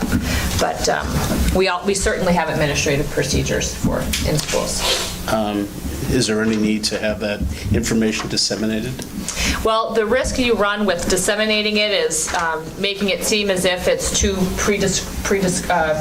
defined and prescribed, because it's really, they want you to be looking more at a case-by-case basis. Zero tolerance is fallen off in terms of acceptability as a result of Senate Bill 100. So they don't want it to be if this, then that, the way it's been in the past. If you do this, then this is this infraction, then this is the disciplinary consequence. If you get in a fight, you will automatically be suspended for 3 days. It's got to be case by case, and so that's why it's not as delineated. And that's exactly what I was looking for. I mean, people ought to know that there's certain things that you do, and this is what the response is, repercussions to your activity is. And they don't want to make that too clear then. No. Interesting. Okay. Because then I think they just think it becomes rigid and you don't work with the student. You just start, handing out discipline in hopes that it's going to make the behavior go away. So that'll be something that the AC group will talk about in August. They've given us sample letters and recommendations, so we will change, our templates in which we notify parents and all of that as a result of this. It's going to be a big shift, especially at the middle school where there tends to be more discipline. Sure. In getting our administrators and the staff up to speed. Okay, 7-220, expulsion procedures. This policy becomes effective and replaces the current policy on expulsion procedures. And when I read kind of side by side, there's a lot of similarity to what we have in place, our existing procedures. Certain things, though, that they called, really to our attention in terms of 210. Under the procedures, we recommend clarifying that the Board of Education must find that the student's continuing presence in school either possesses a threat or a substantial disruption to the school as required under the specific language of SB 100. So when we move, when I recommend, or when we move to pre-expulsion, it's been there's been, a couple of cases in the last 2 years, but they have represented a substantial disruption and or a safety threat. If you remember back to the Emerson scenario last year, it was safety. The Lincoln scenario this year, there was a real disruption and potentially a safety. So that's kind of always been our litmus test. If we're moving in that direction, that's a significant place to go with students. It's really the last place that you want to be, but we're only going to go down those roads if we believe that we meet that criteria. I would say one thing that I did appreciate about the policy revision here is the attorneys say they recommend including the 5 specific factors to be considered in these expulsion cases, and they're delineated here, and I think that they're important for us to be mindful of. And I found them on page 2. Egregiousness of the conduct, history of the student's past conduct, likelihood that student conduct will affect the delivery of education for others, the severity of the punishment, and then the student's best interest. So those are factors, you want to make sure. Many of us would do that naturally. Now they're saying you must, have these conversations with yourself or your team, before heading down this road. Okay. Finally, we clarified in procedure number 5 that the Board of Education written expulsion decision also must include specific items from the underlying suspension, such as rationale for length, because again, we get to expel for up to 2 calendar years. So why would you, expel somebody for up to that full length of time? What appropriate and available support services are potentially going to be provided during the suspension? If they're not going to be provided, why not? And then you could potentially list other potential resources that the parents or guardians can seek in helping the child. 5 just expounds on 4. Yep. So that will be one thing that, if you look at page 2, that I put a question mark on, and I certainly want to talk with the team about. The last sentence in number 2 on page 2, it talks about the board shall take such final actions as it finds appropriate. Whenever there is evidence that mental illness may be the cause of the recommended expulsion, the superintendent or designee shall invite a representative from the Department of Human Services to consult with the board.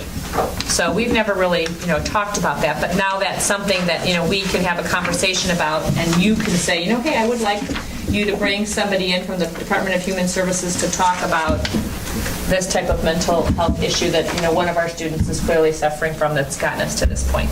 So it'll be interesting to see how they're going to staff that across the state. But DHS doesn't coincide to these all. Yeah. Okay. So, but anyways, that's there, and I thought that was an interesting recommendation from press. Jane, doesn't mean we have to adopt it, but that's what they're recommending. Jane, that's an awful wide definition. When evidence that mental illness, that encompasses an awful lot of stuff. And the special education category that matches is emotional disability. So IEP teams and school psychologists and social workers wrestle with that often. Oh, yeah. Because it's a category within special education. And how could you possibly relate? It's a very poorly worded thing. Yeah. We're going to have to add to it because... Dathan can't wait to wordsmith this policy. Just saying the cause. Come on. Yeah. There's primary, secondary, there's approximate causes. There's all kinds of causes. You need to determine which one it is. Other factors. But I don't think So you agree with me? That's that's not way too Right. vague. it is very vague. Yeah. And adding DHS isn't, I don't see as a consultative entity to bring expertise like a clinical psychologist or clinical. Is it just to ensure due process? No, DHS is the agency for older students who picks up when they're not in school.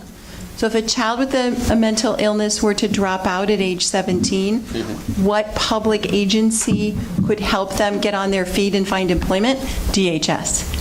So IEP meetings for students who are 18 to 22, DHS is a regular invitee because they're the public service entity once they're adults and away from school. All right.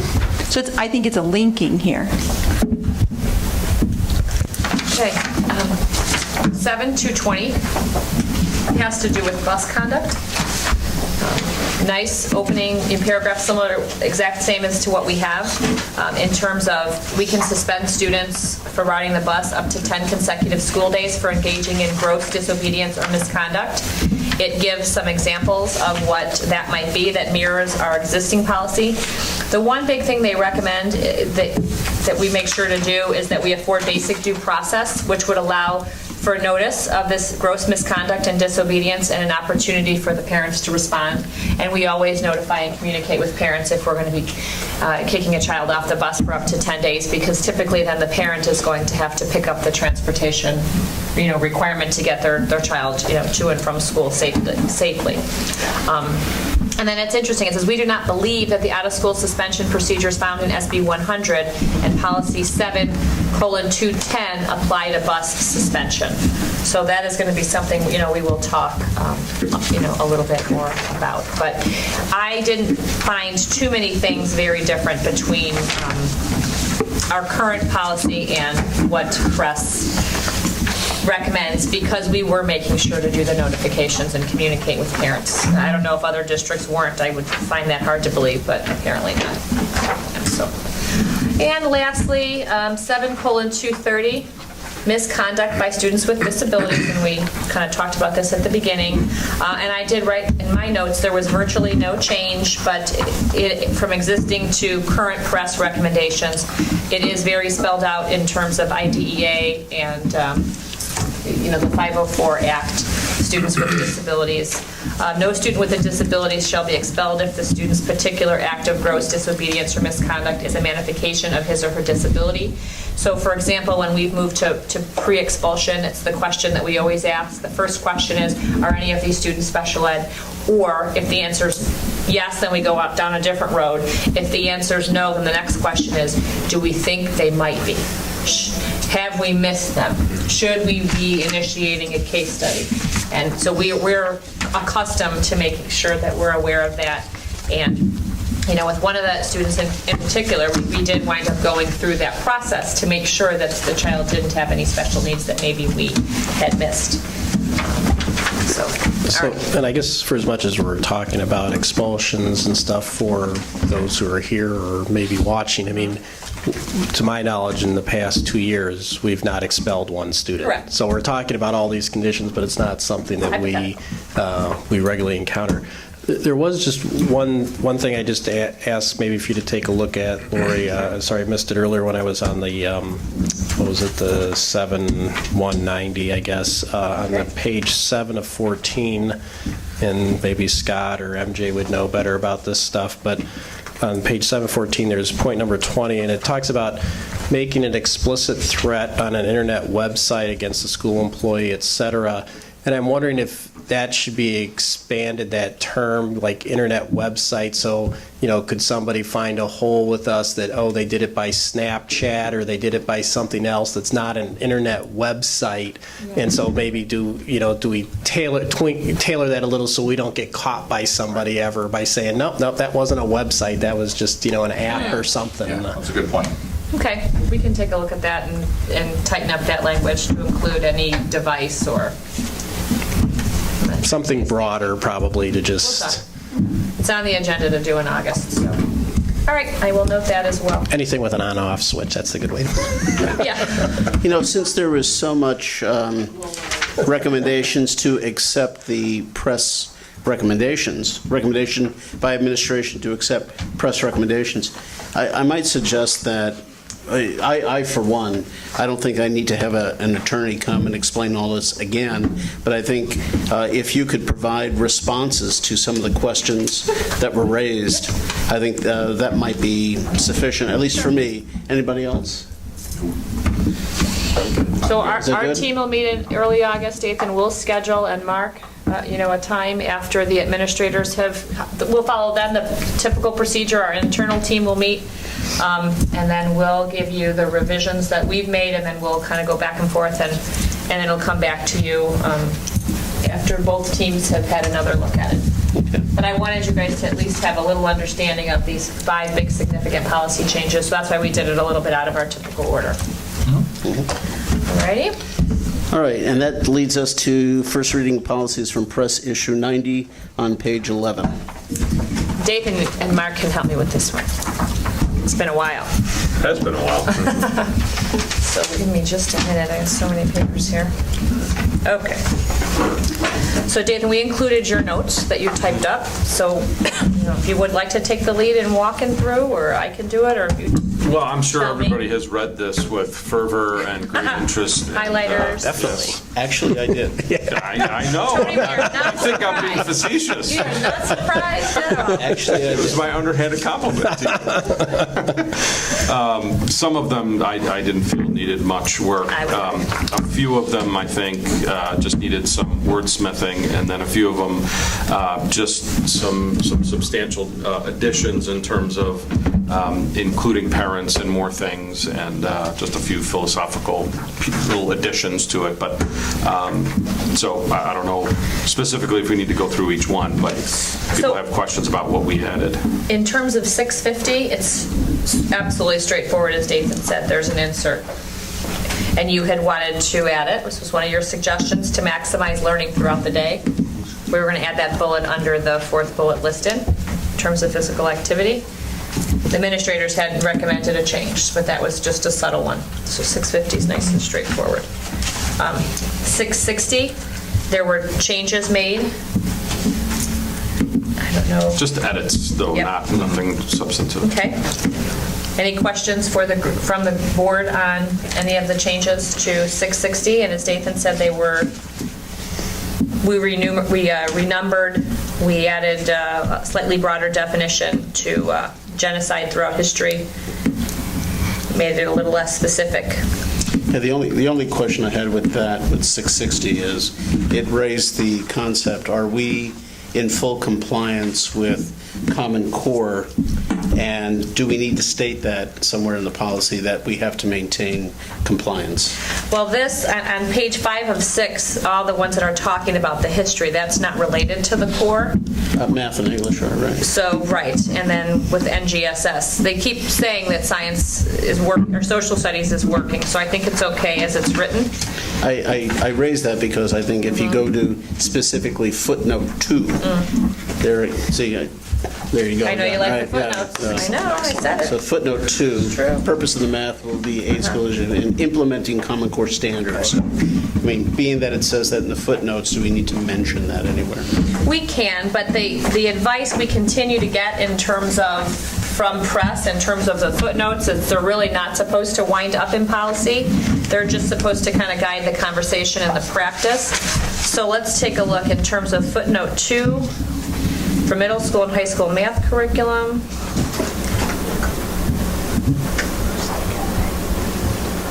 See, and we struck that completely because if you look at 2, it's 9 through 12, and then on the next page it talks about driver's ed. So number 2, we Well, it does say got middle rid of on school. page 1 of 6. It does say middle school, though. I know, but if you Yeah. look at the packet, Yeah. are you guys with me on terms of on page 1 of 6? Number 2, where the footnote is connected? Does anyone see what I'm talking about here? No. Where's the method?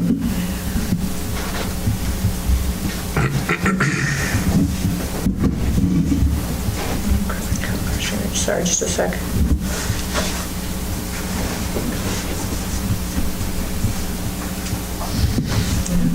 New Illinois State Learning Standards.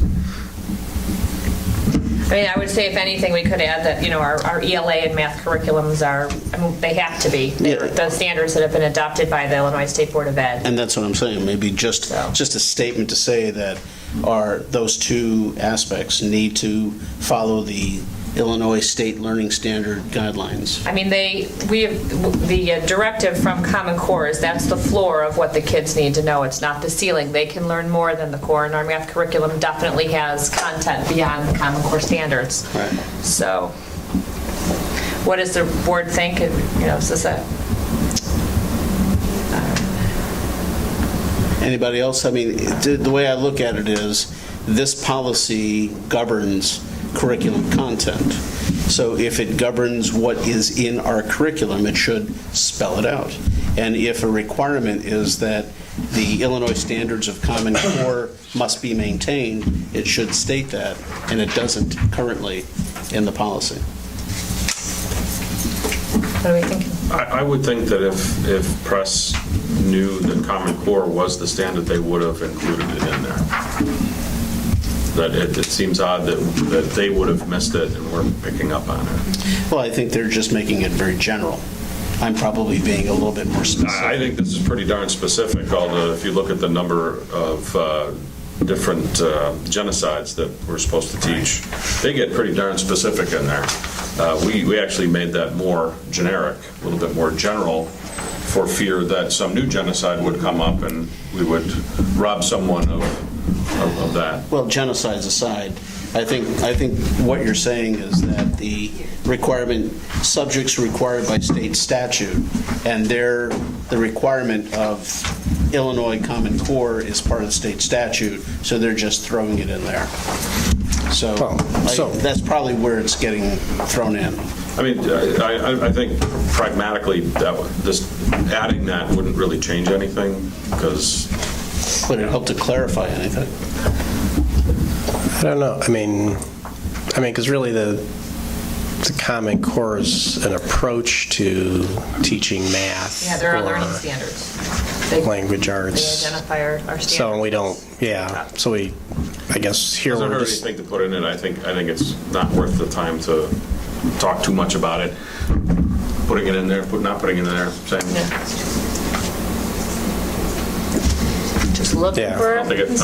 I don't know, it's just not a subject, I guess. I don't know. So, Right. I mean, Common Core is not a subject. Yeah, no, there are standards, and you're right, Bob, these are subjects, but the Common Core, EL, and math are our standards. They're the what that we teach. Right. Yeah. Right, so we're going to put NGSS Right. in here. Yeah. So do you think it would be? Yeah, I don't think we need it. Okay. Jane wants to speak, I think. I'm saying what I was thinking. Okay. All right. 660. Let me get there. Did 660, all right. That's what we 270. Changes to page 1, pretty straightforward. Just rewriting it so that it's in That's what English. Dathan likes. So that it's in English, yeah. yes. Any issues with what we wrote in? That was from a conversation that when we met, we always get rid of high school, and we just cleaned it up. Okay? Wait. I got something in here. Where are you? 6270, 37 of page our 1 packet. is the bulk of the change. 5 of 6, or, oh, wait, 1 of 2 for 6270. 6270, okay, all right.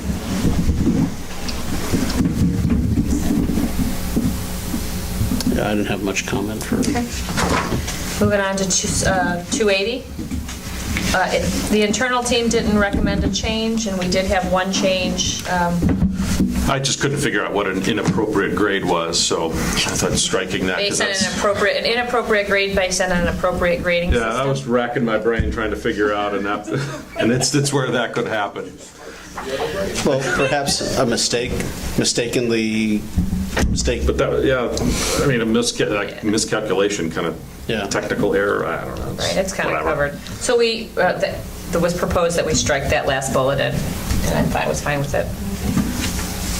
And over the next couple of years, in terms of our mastery learning, this policy is going to change within the next couple of years anyways. All right, 320, no changes were recommended from the internal or the board committee. Anybody on the rest of the board? have anything? No? Okay. Whoops. What's next? 7100. Can't find it. Health, eye, and dental examinations, immunizations, and exclusion of students. Thank you, got it.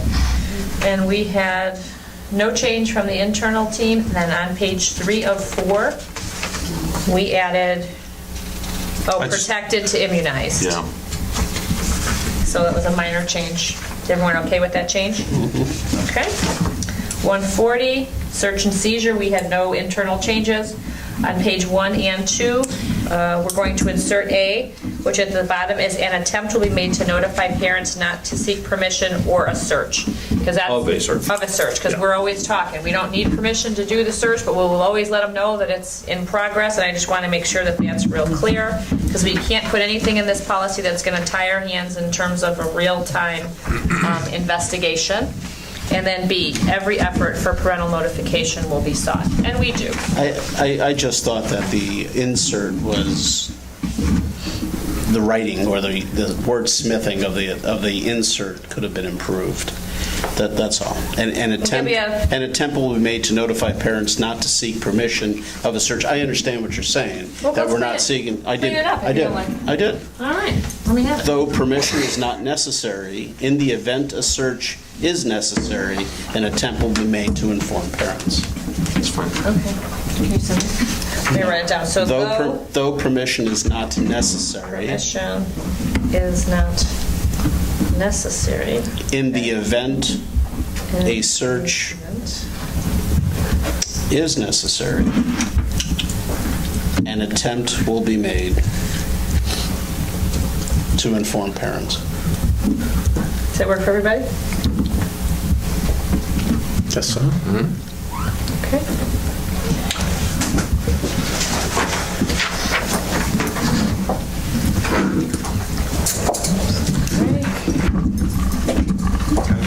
Okay, almost done here. 290.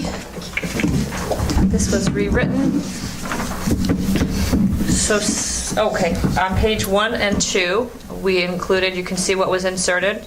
Youth suicide and self-harm behavior / talk impacts the safety of the school environment. And then where it said suicide and depression, we were going to add mental health / depression. And you took a look at this, right, Jane? Yeah. Okay.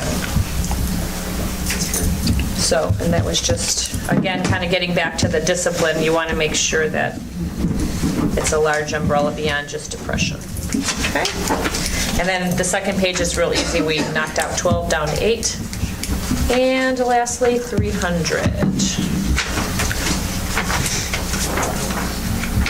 Okay, here we go.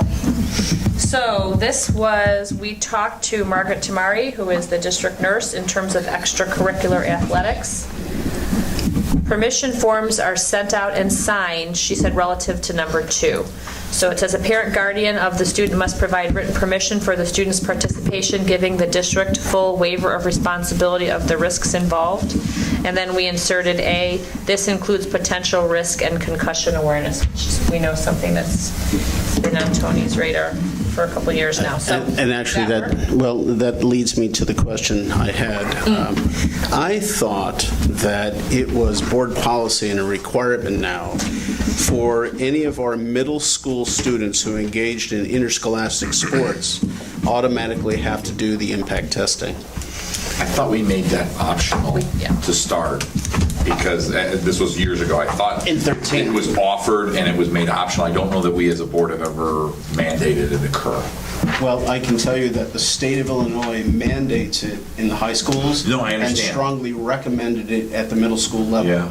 And I believe you're right. I don't think we ever got to that part. I thought we did a pilot study, but it never Did? came back. Right. So I guess this is a good time to say, We'd like, should we implement this now as policy, as it is recommended by the state of Illinois, and we've done our pilot program. And if I remember, for board members' edification, the process is that the physical therapy folks, we use their license, we don't have to spend any money. The students take the test in our facilities using our computers. with the license of the physical therapy company. It costs the individual students $5. The test is good for 2 years, and it is the test that sets a baseline so that if anybody has an injury, they retake the test and it's applied against the baseline study. One of the caveats is if they want to go to a different company, if they want to go to a different physical therapy company or a physician's office and retake the test there, they're not forced to do it with whoever gave the baseline. So they're not tied into that.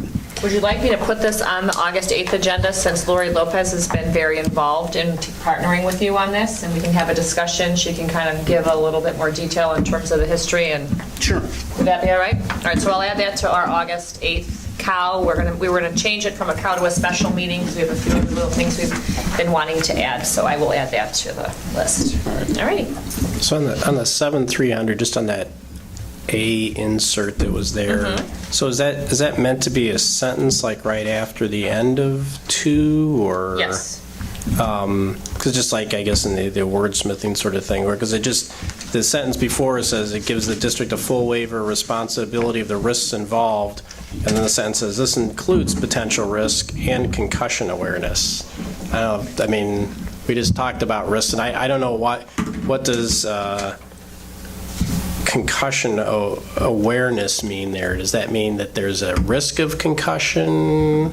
Well, I think there's paperwork that goes home that talks about concussion that the athletes have to read and sign off on, and we're required to send that home. Not to do the baseline yet, and we could decide if we're going to make that mandatory, but right now, all schools have to send information home to student athletes and their parents. So do we need something here that says, we'll provide a document that includes potential risk and concussion awareness? Awareness handouts, because that's really, wouldn't you say that's what they are, handouts? Information, yeah. Information, okay. It might be an email or something. Okay, and then we'll put it on the agenda, but I will add that. So 3 revisions to what will go forth, and then Madeline will, is this one for approval, or is this first read? This is first read. First read, okay. So we'll come back around then next time. Right. All righty. You couldn't tell by Dathan's handwriting it was first read. Madeline's in my hand. Oh, okay. Okay, Done? I am. Okay, you sure don't want to keep going? No, I've had enough. Thank you, it's Luann's turn. How much time? How I much bet. time do you think you're going to need? Couple hours, right? Oh, 3, 4. No, seriously, I don't know if No, we should take no, no, 5 minutes I think we should before. take 5 minutes. Mine. Let's stretch If you for a want, yeah. second. I would vote for. It's going to be We've been very sitting short for 3 hours because straight. I'll explain my process of how I do the budget when we come Well, why back. don't we take 5? Thank you Yeah. very much. I could use 5. Started. No. Approval of resolution 1169 fiscal year 2016-17 tentative budget and establishment of the public hearing dates. This is found on page 57. This is an action item, and it's also found on page 57. Luann, we haven't heard from you for a while. I know, I got to take a break here. Thank you, Lori. First, I just wanted to tell the board how I typically do the budget. So last at the committee, we talked in great painful detail about budget line items and that, because I want you guys to have an understanding of what's in the budget. This time at the tentative budget, it's typically a non-event, so it's really just the board adopting it because you're not like approving the budget or anything. It's really just for us to get it on that 30-day display. And it's the same budget that you looked at last time. Then in August, we'll bring back the end of the year actuals for 2015-16, so you'll see all of that and tentative financial. What's your face doing over there? I'm just trying to listen to something on my Tentative. screen. I wasn't looking at you. I'm trying to Tentative. view the He's page making number, these faces. page number that's written in white. I always have a hard time looking at that. We bring back the unaudited actuals so you guys can see where we are in terms of our financial projections as we end the fiscal year, and then we will bring back major changes in budget line items. So something, $10,000 to $20,000 or over, we'll bring back for you to look at. And just so you guys know, because not that I ever would do that, but you don't want to have a budget and then we go and stick something in there that the board didn't know about. Well, but you'll be showing the board changes from version to version, right? Yes, so we'll bring that back. August 22nd would be the next logical date that we would bring that back for you guys. If we have any major changes, we can bring it back September 8th also, if there's anything. We did get the Title I grant allocations, and I must say that Jane did it like the same day. So she was Johnny on the spot, and Brian is incorporating Title I into our budget, or I think he already has. So we're ready with that. So then we're on track then for voting on and accepting the final version of the budget in September like we always do. September 26th, yeah. So by that date, it really should just be a stamp, because you guys will know what's in it, what's changed, and everything, and we'll be ready to go with it. Now, Luann, just one fundamental question. I understand the pros of doing it this way. You know your students, you've got your teachers set, you've got some finite information so that you can screw down your budget going forward. But in reality, the school year, the budget year starts July 1. Right. And here we are accepting a budget or approving a budget in September. So we're already 3 months into the year. 1 year in my few years on the board, 1 year several years ago, something was going on. Frankly, I can't remember, maybe Scott can, the reason why we did this, but we actually accepted and approved the budget in July, and then it had to be redone or revamped or revised with more corrected numbers later on, like December. Oh, an amended budget. An amended budget, right. Was there a reason for that, Scott? I could be wrong, and my memory's fuzzy here. I thought we accepted it in the regular time frame of September, but had to revise it after September. I don't think we ever did it in July. I know we talked about it. It wasn't earlier? No, I think it was something fundamentally changed, some assumption or something. I forget what it was, and so we had to do an amended one, and this is maybe going back 3 years or 4. Yeah. But I don't believe we've talked about it. But ultimately, when the pros and the cons, past boards have said, we can live with the September thing. It's not that trying. But I don't think that year we adopted it early. I think there was a different thing that came up maybe October, November, and we had to amend it at some point. Yeah, I seem Might to have been recall. the bonds. Perhaps. Oh, bonds, It yeah, was that probably could when we cause did it. the bonds for the Field bonds. I think it was that. We had to restate them because it didn't jive with what the budget originally was, and I think that's why we did it late. It could be. I seem to be doing it earlier, but regardless, your recommendation, so I'm seeking your recommendation, because you'll have a better handle on your numbers, your expenses going forward, correct? Correct. And if you think about it, the budget from July to September, the only salaries really in there are for the 12-month employees, so you don't have the majority of that in there. We do a lot of expenditures in July and August getting ready for the new year. I know it is kind of weird that you don't adopt it till September and it starts July 1. But we have the most information once school starts is really crucial. I mean, if you wanted to do an adoption in July, then you're going to get some vague percentage increases. Right. So, I guess the other thing is we're really, any big expenses we're doing, like construction or things unusual, most of them are probably happening in the summertime, which means we've had to approve them before that time arrives. It's more of a formality in September, right? Because we're talking about it long in advance. We're all saying we're getting comfortable, we're gravitating towards the comfort level. Then you ultimately approve it in September, which is an adoption. But we're giving her green lights or guidance as to where we're going along the entire process. So I get why you need it there, because I think there is a cost in terms of resources and maybe even other costs that I'm not thinking of, to have to re-adopt that budget, right? To do it in July and have to do it again, then we're we might have to additionally staff the finance office or whatever because of the extra work that's involved. yeah, I mean, I've done amended budgets for bond issuance, and I can't remember what else. I think construction or something. And you have to go through that whole process again to do an amended budget. And, as long as we're bringing you along as far as where we are with the budget and what the numbers are looking like, hopefully that's working. You know, I bring this up just to get this little round table going on, because when I first got on the board, I never could understand it. And then as I went through this, it dawned on me the reason why it is the way it is. And being that we're televised and people might, review this, it makes sense to reaffirm the reason why we're Yes. doing what we're doing, and let people know that this will not be voted on and accepted until September for the very reasons that we just laid out. Right, and we which don't even is- have all the staff hired yet. Exactly. A better identification of revenue and expenses. Correct. Yes. Anything else? You're just asking for us to have a resolution that we'll put it on display and the dates and all that kind of Yes, so the action item is there. So, a motion?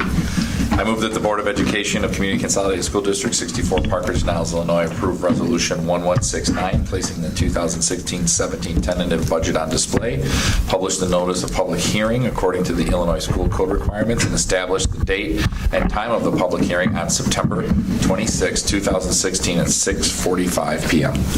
Second. All right, starting with Mark. Yes. Aye. Aye. Yes. Aye. Aye. Okay, unanimous. We're resolved. Discussion of district copier and printer solutions found on page 91. Luann? And thank you for this, by the way. Okay.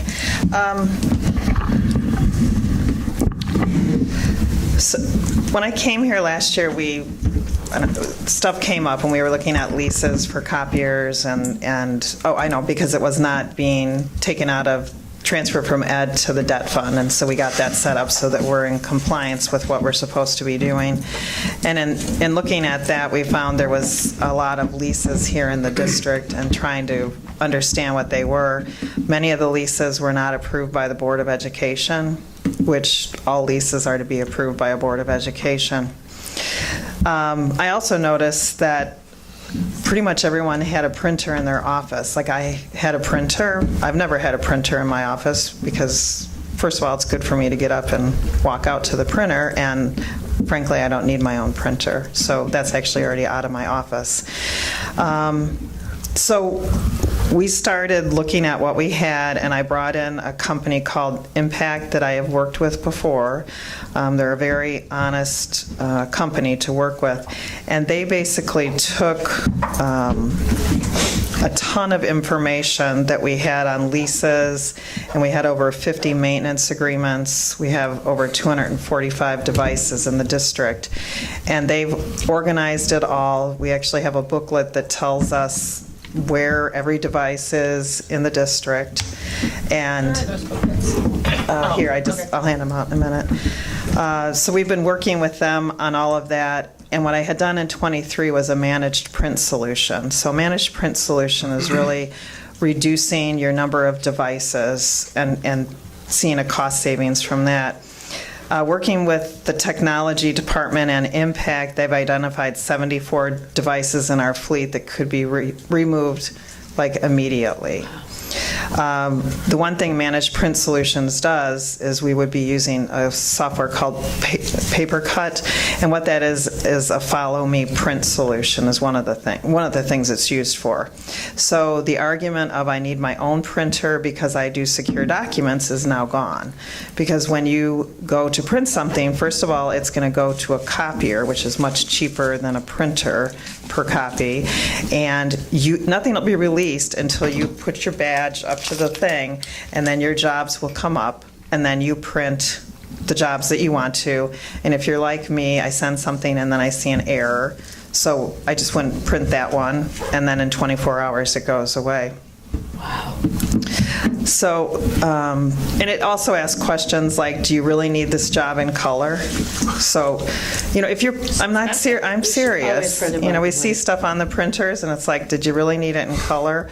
Or, can it be printed double-sided? A lot of my work I do double-sided because it's a lot of paper. So it does do things like that, and it's been shown to reduce copy usage in your district. Yes. So let's say a print job gets interrupted. Can you go to another printer and finish the printing at a different printer? I don't think so, but one thing it will prevent, Tony, which we have right now in the ESC, which is so delightful, She sends a 300-page job to the printer, and I send a one-page job. Guess where my job is? It's in the middle of hers.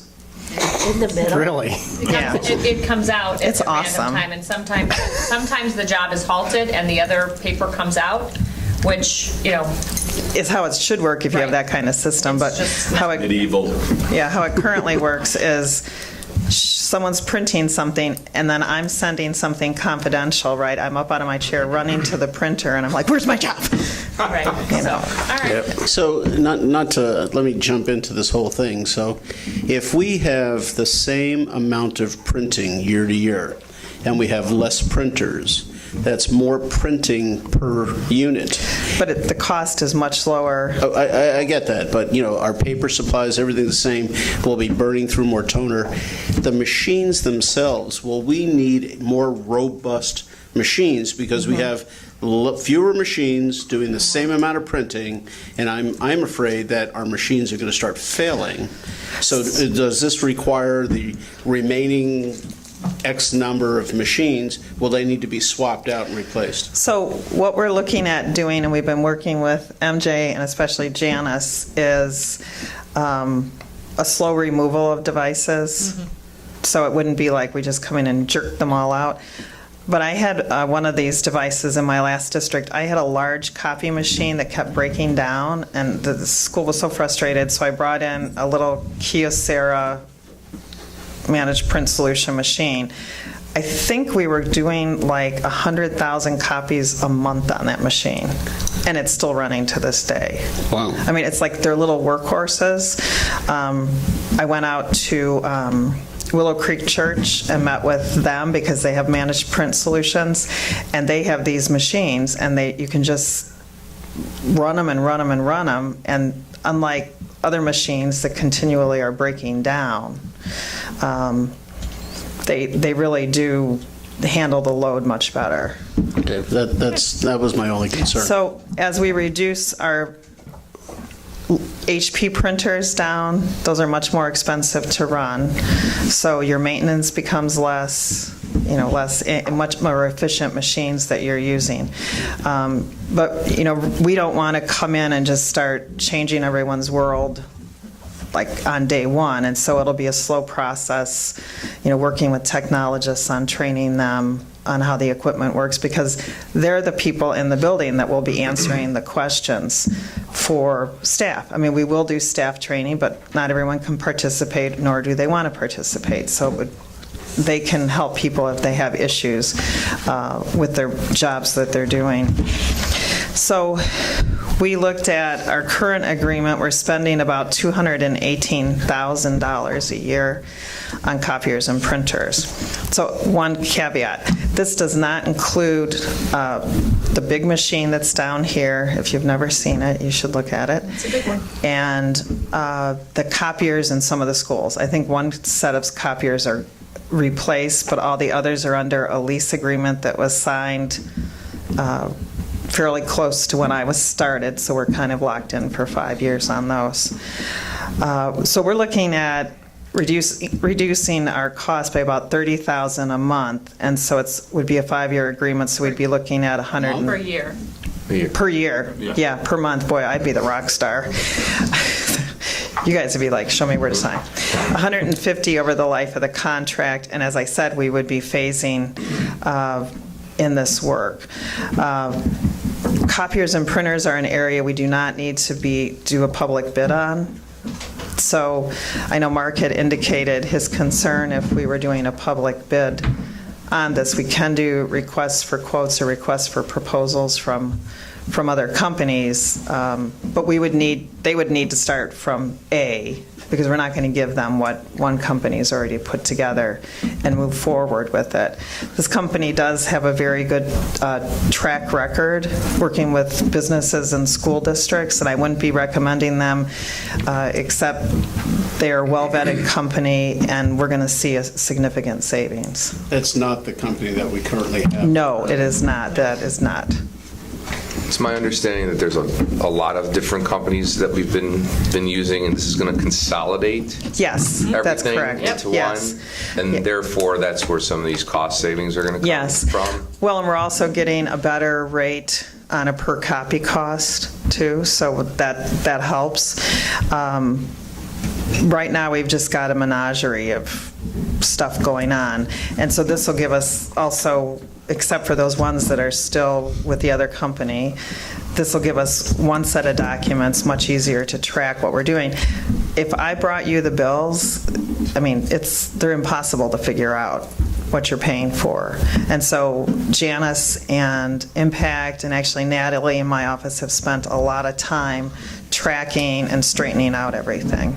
Can Impact give us a breakdown of where the savings are in terms of that $30,000 amount? Is there a breakdown? Sure. Like you're going to be saving so much on this lease? Is there about the fact that we're getting rid of this machine and there's no longer a service agreement on that machine? Have that. Okay, great. Okay. I was just curious to see that. And to my point, via email, I was just curious, and I appreciate you taking the initiative on doing this and working with Impact to get the district savings. However, I was just curious to know if you know of any other companies that provide the same service as Impact, and Sure. maybe in the future, regardless of your relationship and knowledge of the services they provide, I think it would be a good idea if we still try It to... always is. Yeah, and try to get some other companies to bid to get our business. No, I totally agree with you. This is one that it's somewhat specialized, because, right, they had to go through this process of like this many documents to look at. And so if we bring in other companies, I would make them go through the same process. Sure. When I was in 23, I did receive other quotes, none of which beat their quote for the work. So, but yes, like with food service or busing or anything, yes, we go out to bid. Okay. Well, I just thought that even though, like I said, I understand you've worked with them before, you're comfortable with them, but I still think competition is good. It would be great if we could do that in the future. Yes. Even with something like this. Yes. Well, once we get this set up to how it should be, then it would be easy to do that. And so we'll have those copiers coming up, and those we would do an RFP for. So, because those are a lot of money, your big copiers. Mm-hmm. So we would actually do an RFP for that, and do comparisons of what they're offering and different things like that. And that was never done in the past, it was building specific? No, no, they didn't do an RFP. I think years ago they did on the copiers, but... I'm not sure. Okay. Was it safe to say that because we have more of a robust computer system, not computer system is not the right word, the networking system, we are able to implement this now? I mean, 5 years ago, we might not have been, correct? So some of the machines can actually be run through Bluetooth, which is great. Because, current ones, or? No, the new ones can be run through Bluetooth. So if we had, and I had this in my last district, printers that we didn't want to necessarily leave in a location, or we didn't want to, like if they were set up, and I don't mean in the hall, Ron, but there's certain places they consider dead space that you can put them, but there's no internet connection, then we can run them through our wireless network. So had you not fixed your wireless network and everything, I mean, you would not have this capability.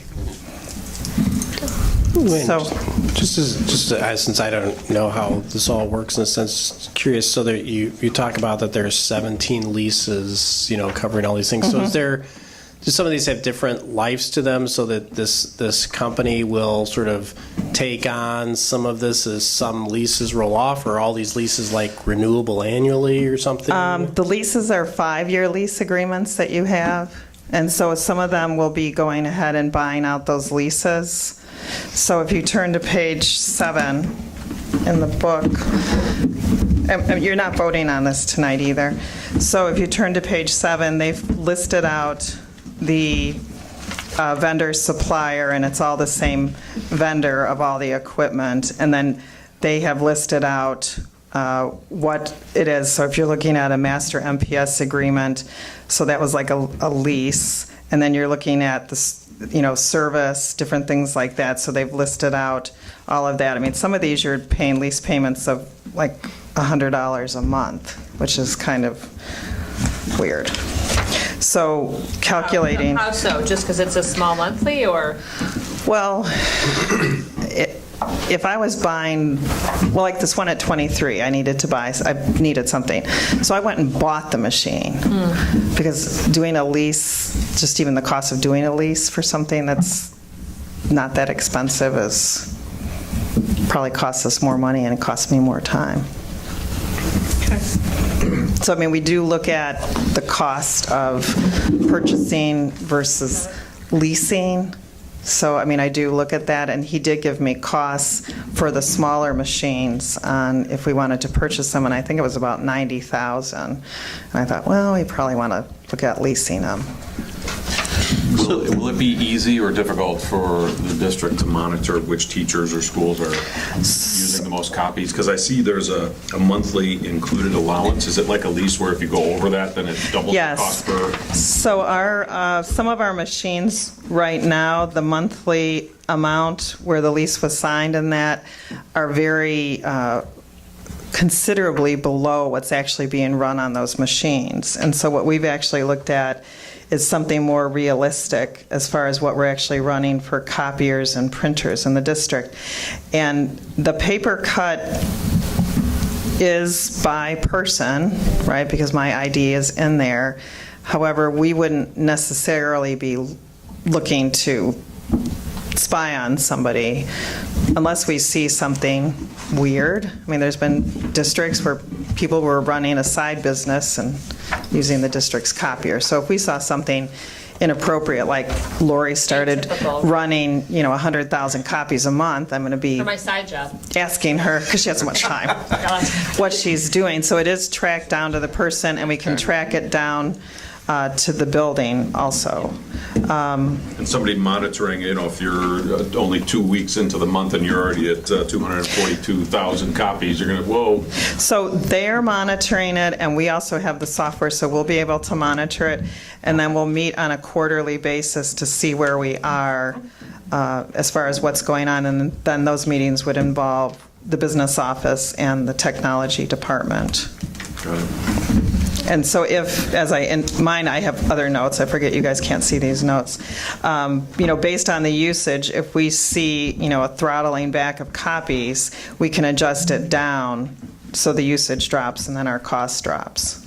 So will there be some monitoring if we get close to a number and we don't want to incur extra costs? Is somebody going to say, we are at day 21 of a 31-day month, let's be prudent with copies? I think probably what we'll look at is more at a building level initially to see, if I have two schools of similar size and one's running 500,000 more, it's kind of like, what are you doing and what could we do to not incur those costs? Is there something that could be done in an audio version? Or what I had in my last district was in the library, there was a color printer, and when we were doing construction, I walked in there and I almost fell over. There was like this many copies, I'm not kidding you, that had been printed and never picked up.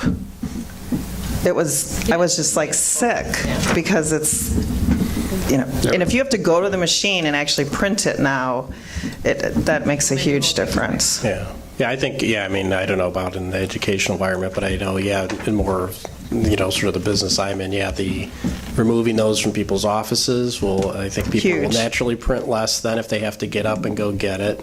I think if you set a default that everything prints on two-sided and somebody just has to uncheck a box, you'll save a lot of paper there probably.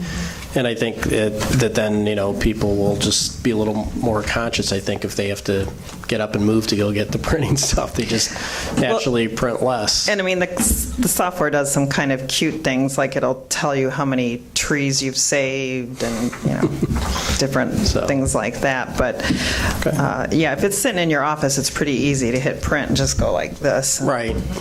Right, yeah, that's great, thank you. It's an intriguing idea, and I appreciate it coming forward. I just, and I don't have any firsthand experience, although I've read about it. The one question I have is, I've observed, at least in the business world, and maybe it's not this way in education, printing is kind of nice in the one respect, the old form of printing you're talking about. It's a set it and forget it, like you send it to the printer, and now I can be productive for a while.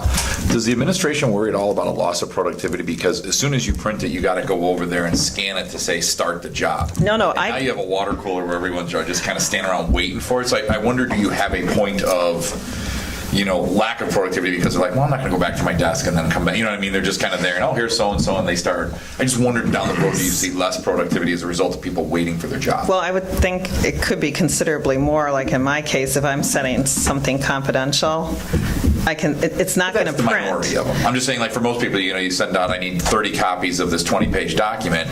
To get it going, I got to go swipe it. I'm already here. Am I going to really go back, work, and come back? But think of it like a teacher in the morning. They know they're going to need something later in the day. She or he could go ahead and send it, and then at their, planning time or whatever, they could go to the copier and actually print it then. Yeah, understood. I think so. I was just thinking of the more typical. Yeah, I understand what you're saying, yeah, in business, yeah, I wouldn't be as excited I'm just about saying I'm that. a teacher, and I'm like, okay, I need to print this for my day. It's morning. So I print it, and then I'm going to go get it. And I swipe it, and I go get it, and I'm like, oh, it's got to print. This is going to take a good 3 minutes while it kind of goes through its thing. And then you wind up sitting around with a 20-minute conversation as opposed to just printing it, and then you went and got it the last second. I'm just wondering if they've ever experienced that. I'm just asking the question if you were concerned about that. Or is there an option? Or is there an optionality that some people could be set up for? They could do that if they want a confidential thing, but other people could just print. So when we first put the machines in, so that you don't have a huge uproar, it'll print automatically, right? And so then we throttle it back to where they have to use their badge. So initially, they're learning how to use a new device, and then it's like, now you're going to start using your badge to go get your copies. Okay, so you guys will figure it out. Yeah. I guess my only concern is I'm kind of in agreement with Mark in the sense of I'm not sure why we wouldn't bid it.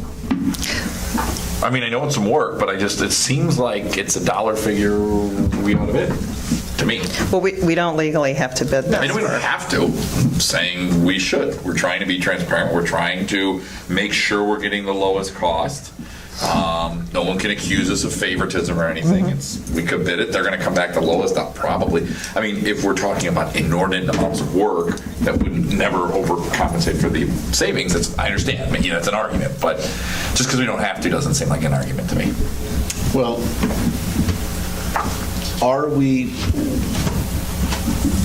our costs to this company, are we tied in? Are we signing a contract? You would be. For how many years? For 5 years. 5 years. So anyways, I'm just saying. No, I mean, it seems to me like something we ought to do, but if no one else feels that way, it's minority. Yeah, I fear a little bit. We hear of 4 or 5 other companies who are doing this for substantially less, and then we're kicking ourselves for 5 years.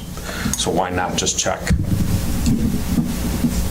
I mean, is this something that we have to decide right now, or could it wait until we check with the 2 or 3 other companies? No, but I mean, we won't be back. Some of these are running at the end of their maintenance agreements, and so I'm going to have to sign with the other company if we don't do something, because I have to. Can we sign for less than have 5 years with those maintenance. companies? I can ask him. Just say, if we can. We'll re-up for 1 more year or something, or, I mean, I think somebody might want to hold on get another year out of us than if we said, well, we might, Well, that's how we get our ink and everything, is through the maintenance agreements for the machines. That's actually all built into the cost that we do. But I mean, if you guys want us to do an RFP, I mean, obviously that's the board's decision. Personally, I think that there is such a alphabet soup of different machines and everything. I think if we can get everything under one umbrella, and then even though it's 5 years, I mean, technology is always going to change. I mean, that's 5 years from now, it's going to be a different landscape than what it is now. So I think that, everything is so disparate. Get it under one umbrella, and then 5 years from now, then you send it out to all bids, because now you're talking apples to apples. If you did it now, I see some downside. If I don't really want to renew bad leases. And I can tell you that if you go from a 5-year to a 1-year, they're going to spike the cost because they want it for 5 years. So it's not worth the extra cost. We're saving money. I mean, either way, this is an absolute improvement, the way I look at it. And then in 5 years, you rebid the whole thing and see if you're going to appreciate any improvement at that point. Or would Impact sign for 3? That's what I was just going to say. You could go back to them and say, You're listen, my board wants me to go get more of them RFP. Right. I want to show them how great you guys are. Would you I'd be willing to do a perfectly 2 to happy with 3-year 3. contract? Yeah, absolutely. You know? Yeah, I can Then certainly it talk gets to under one them. umbrella, and then it's Exactly. up to them to keep the business. And how does this work if, Luann, if there's a lease and, it expires with a provider, and then it comes under this, so it's not like that doesn't extend out 5 years, and that just falls within the, so 2 years from now, if one expires, does that mean that device now will have a 5-year lease life to it, or it just has 3? Like, I'm just trying, as new devices come in, you're talking about like 5-year leases, is it like per device, or it's like, no, we have this agreement with this company, that agreement's for 5 years. If we bring in we roll off of somebody else's lease and bring, a device in under this now, are we sitting inside that 5-year window? So the big copiers that are on a different lease cycle, when you redid those, they would be on their own lease cycle. Okay. So, because I don't think they come up for 3 years or 4. I know the one here doesn't come up for 4 more years. So then, To Bob's question. I'm trying to understand. So I guess I'm just saying, so over the next 5 years, some of our existing leases are going to end with those providers. And so say like 3 years from now, one of those ends, and now those devices get serviced by Impact. Correct. Will our obligation with Impact just be for Yes. 2 more years? That's correct. So it won't be for 5 years for that device? That's correct. Okay, all right. So each new device doesn't reset a 5-year clock. is Well, what he's I- talking about if we have a device that comes off a lease, right? That we Right. currently keep, like one of these big machines or something, and we'd say we're going to keep them, or whatever. I don't know all the intricacies. I'm just asking, like, I'm just trying to understand, like, so right now we have this mishmash of leases for different machines, different vendors or something, and it sounded like the goal of this is to consolidate Right. with one firm, but all I'm trying to just envision is, as those other leases roll off, you're gonna say to Impact, okay, now we'd like you to take over responsibility for this device, right? This will be part of under our agreement. And is it just we don't then basically sign a 5-year lease for that device or devices? So you mean a device that we would currently have, correct? Yeah. So like the HP printers that we already own, right? They're going bye-bye, right? Well, they're going to start moving out, but for right now, they would be servicing them as we roll them out. Essentially, you're going to homogenize all the leases so that they expire at the same time. Yeah, except for the large copiers, because they're so far in the future that those would actually be a separate one, but that's a large enough one to stand on its own. So But do we, eventually, they're going to be rolled into the whole thing, right? Well, who knows? or do we bid that Right. out, or what? I have no idea. Typically, yeah, if you're doing just your big copiers, a lot of districts will bid them out or do an RFP.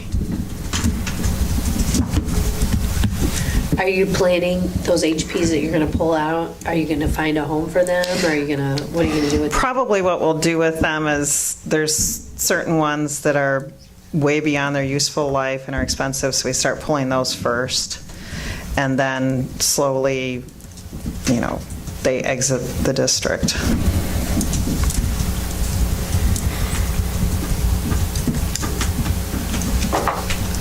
Any Well, I other think it's questions? great if you can lower it from 5 years to 3, I'll check with them. if it's an option. Any other questions? Okay. That it? Yes. All right, and you'll be So- bringing this back with another revision or discussion the 8th, or? Yeah, probably at the 8th, because I'll have a chance to talk with them and just see if a three, what are kind of our options if we don't do anything, and then if we did a 3-year, what we would do. And then if you guys decide you want us to go out for an RFP, then we would need to start that process. Okay. Next item, consent agenda. Anybody have any concerns or questions? At your table, you have a revised personnel report.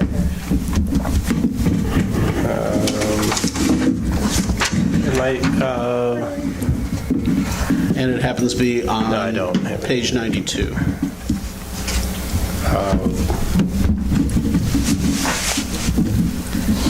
Yeah, I had a question when I get there. Library? No, No. What's up with your glare, man? I don't Yeah, he's know. got something going on over there. Bad eyesight, I'm getting old. He was making this face at me. I wasn't making a face at you. Looking at the screen, can't read No, his it's here. handwriting.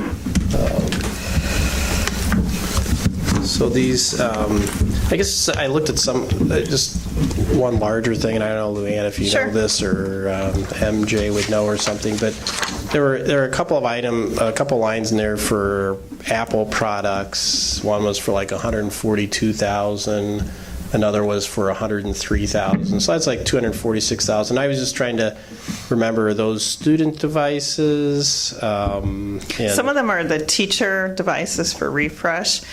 And then I was just talking with Gorman the other day, and the district has a requirement that we have a computer in every room. So if you have a sub, they have a computer to use, and there's a computer with the smart board.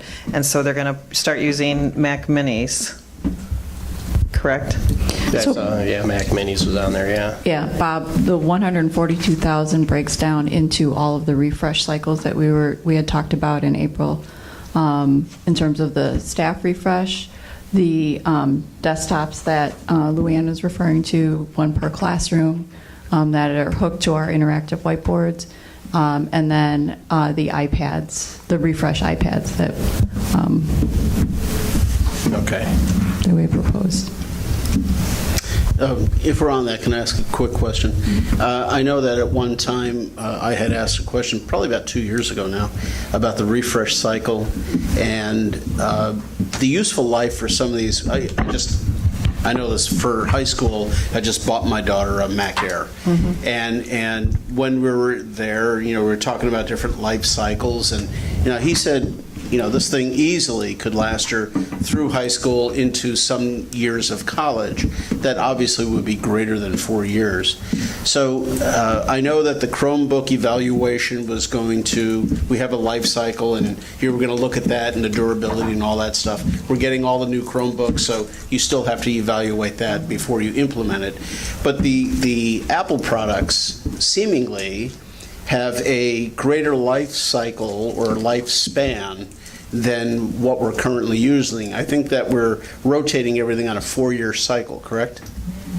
Not strictly 4 years. Oftentimes, we have repurposed machines and put them in other places in the district that may not have such a demanding use of them. So we technically, on average, have most of our machines at 5 or 6. Right now, we're getting rid of some machines that have been around for at least 8 years. And because they're not able to handle the software anymore, is that primarily it? Right, software, we can no longer update the RAM, the memory on them. Oftentimes, we'll have to have a multi-number of use for a particular machine, so you'd have to run, let's say, an AutoCAD program as well as Word. So we'd have to be able to have a machine that would be robust enough to be able to handle that scale of software. So as I understand what you just said, just because a machine is 4 years old, you're not automatically getting rid of it.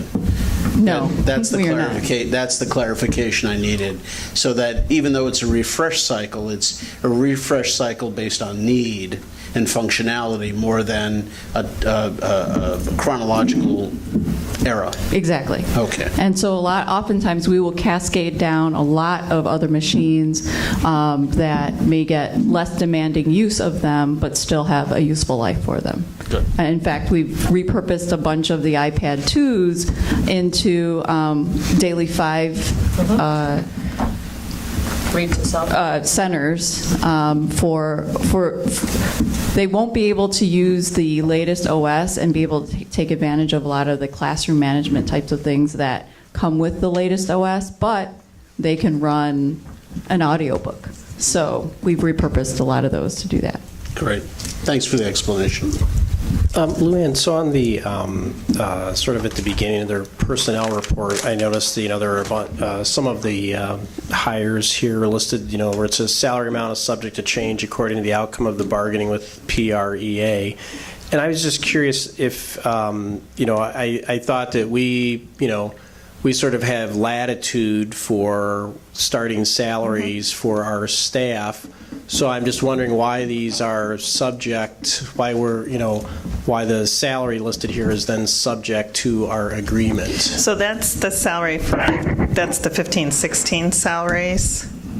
So the starting salary for 15-16 for a BA0 was $48,582. Okay. And so when they hire someone, they have to tell them that their salary amount, since we're in negotiations, is subject to what it will be when the negotiations are done.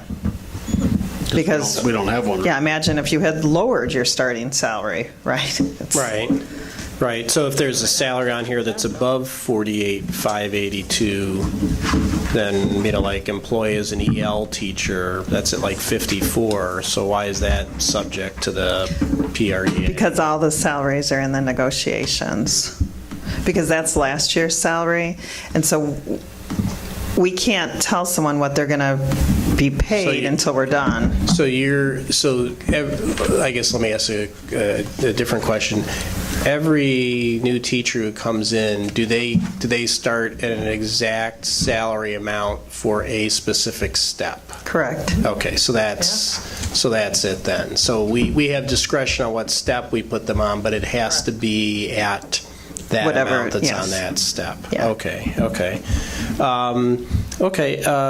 There was, and in the report here, there was some entries for, it was on page 110 of my thing here, but the Frank Cooney Company, and there were a bunch of, I guess, credits and debits, and in the end, it made it look like maybe, maybe they were going to pay us $10,000, so I didn't know what was going on there. We wish. We had ordered new science tables, and they were not able to deliver them in the time that we required they be delivered. And so we're now having another company furnish science tables for us. Okay. So we had to do off our stuff some credits and debits to get it correct. So is there something in a prior period or something that... 'cause I just Last year. Okay, so that's why it looked Yeah. like we had a credit balance with them then. Okay.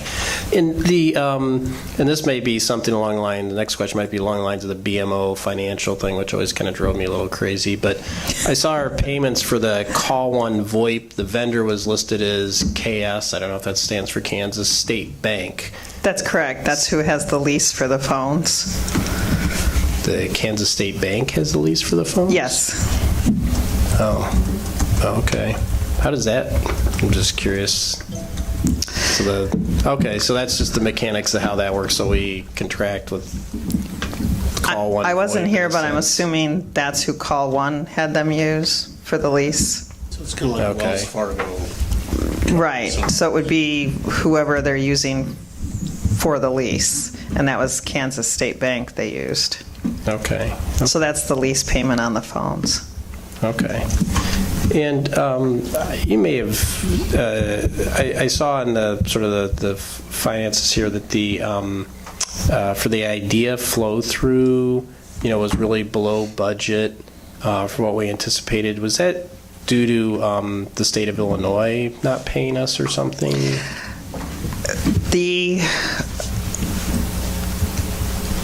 We do quarterly expenditure reports. And so it really depends on when the expense is incurred by the district, because we cannot ask for reimbursement until that expense is incurred by the district. So if those expenses took place between April 1 and June 30th, then they're turned in on our claim on July 5th. Well, we're already into a new fiscal year. So the money for IDEA, I know there's a substantial amount of money we'll be getting, and Title I that was from last year's grants, but the revenue will be recognized in this year. Okay, thank you. Any other questions on consent agenda? One other thing I wanted to just let you guys know is that we ran another checks on June 30th, but they're being held till the board approves. We just wanted them to have a June 30th date, so there's more than one run in there. So what does that mean to us, I guess, that they show up in the reporting for June 30th? Yeah, I think Kelly Craig put it on your sheet there. So this is like payroll checks for? No. This is for accounts payable. So there's things that were incurred last year that I want to have hit the 15-16 fiscal year. Mm-hmm. So we run the checks on June 30th, hold them until the next board meeting when you approve them, and then she'll release them tomorrow. Okay, all right. That's a common practice that we've done in the past. Yeah, so on her sheet here, she has dated 6/30 and then dated 7/18, so you can see that.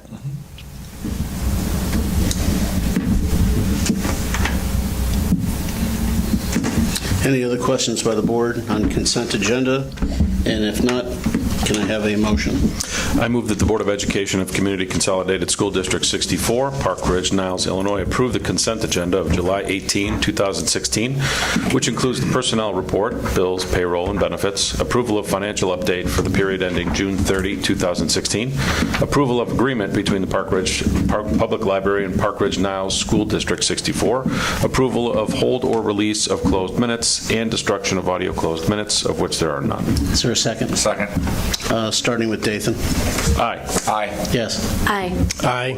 Yes. Okay, next item is approval of minutes, found on page 204. This contains an action item. Any alterations, corrections, deletions to any of the any of the minutes? I think for the minutes for the May 24th meeting, I wasn't listed as present or not present. I think I should be listed as present. Any other corrections? And Bob, since you made the correction, you get to make the motion. Oh, so I got to find it now? Page 204. 204, not there. Bob, you said what day, May what, 24th? 24th. Mark's going to be kind to me. I move that the Board of Education at Community Consolidated School District 64, Park Ridge, Niles, Illinois, approve the minutes from the closed session meetings on May 24th and June 27th, 2016, special board meetings on June 13th, 2016, and Committee of the Whole 2016-17 budget draft on June 13th, 2016. To include that I was in attendance for the May 24th meeting. Is there a second? Second. Starting with Mark. Yes. Aye. Aye. Yes. Aye. Aye. Okay, Dr. Heinz. Did we do the approval for the library? Yes. It's in the consent. That's in it? the All right. Got it there. Hold on. Where is that? I said it. Yeah, there was one thing in the... Sorry, I didn't hear it. On the approval of the library thing in that document, I can't get to it on my page right now, but in that document, it had been crossed out in a couple locations that it would be the teacher who would be responsible for fines, but at the very last sentence, the word school was in there instead of teacher. If you look at the bottom of it, Yep. like I said, I I can't... will add it, and then when we sign off, we'll send it back. Thanks, Bob. I just didn't want it to be the school. If we're giving cards to teachers, they have to be big people and take care of their materials. So I'm I glad you guess caught that will the one. library be fine with that, or? Yep, the library is good, because we said we won't do it otherwise. Okay. Yep. Okay, fix that. And what am I talking about? So August 8th, rather, we have been tossing around a couple different ideas and things to add to the agenda, so I'll get a revised agenda out to everybody Friday. And then our next meeting will be Monday, August 22nd at Washington, and we're going to be excited to show you the new office work and secure vestibule over at Washington. And we'll do an Institute Day report, a variety of other things that are listed on the agenda. And I don't have really anything else to report other than we're just chugging along, getting ready for the opening of the school year. There's a FOIA in here, and I will move the discipline data to the next meeting as well. And I think that's it for me. Did we ever get a final report on the outstanding student fees, delinquent payments on outstanding student fees? Yeah, I think we sent that in your board memo. Do you want to put it on the August 22nd agenda? I know we Let's get it out gave that public- to you. Let's get it out for public consumption. And that last report, at least the last numbers that we saw were well over 6 weeks ago. Okay. So August maybe just an 22nd. end year amount. Oh, sure. That's what I'm looking for. Brian used to do like a one-page summary. I think I saw something quite different, but he used to do a nice little one-page summary. It was, if you could find that report, that was so easy. It just said how many last 3 years, by Yeah, time it was rate a real we nice paid. report. If you just ask him, Yeah, that, he'll have it. Yeah. All right, I'm adding it to the agenda. Great. All right. All righty. Any other questions, concerns for Dr. Hines on other discussions and items of information? So when we meet at the Washington School, we'll because part of the secure vestibule is the process, like they We're scan going to the. buzz you in. Yeah, I just gotta say, if we could just see a demonstration how the system works instead of just walking We definitely straight will. through. No, we'll have everybody outside, and we'll literally have you walk through and use the window and come into the office. Can they put mine in? I like to look on the person at Maine South when they scanned Robert Johnson, and then the offenders came up with those names and they didn't know what to really? do. All right. Actually- Use you as our guinea pig. Actually, what we'll need to do for that date is we'll have to go in, start the meeting, go outside, and en masse go through. So Okay. that'll be the idea. So it'll be a little duplicitous, but we have to start the meeting somehow. Okay, so any other questions or comments regarding the open meeting? Human ear. Any questions or comments regarding the open meeting? So I make a motion that we adjourn the open meeting and resume the closed session, not intending to come back out of the closed session into any other open meeting. And we will go into closed session pursuant to Illinois Compiled Statutes 122C1, and actually to finish up, which would be the evaluation of Dr. Hines, and 5 Illinois Compiled Statutes 122C2, which is to finish up discussion of negotiations. Is there a second? Second. Could you say that again? I don't want to even try. We need to have a voice vote, so Dathan. Aye. Aye. Yes. I, Aye. I'm going to say no. I'm going to bring the issue back up again about having Lori's evaluation in the open. Right? I know it's Illegal. Well, there's some writing. There's some attorneys out there that are working on this. Let's just say that. And the I guess what I'll do, I'm not going to read this statement, but what I am going to say is that I still believe that it should be in the open, and when I'm better prepared to explain myself as to why, I will do so. Fair enough. We have a majority. Motion passes. We'll go into close.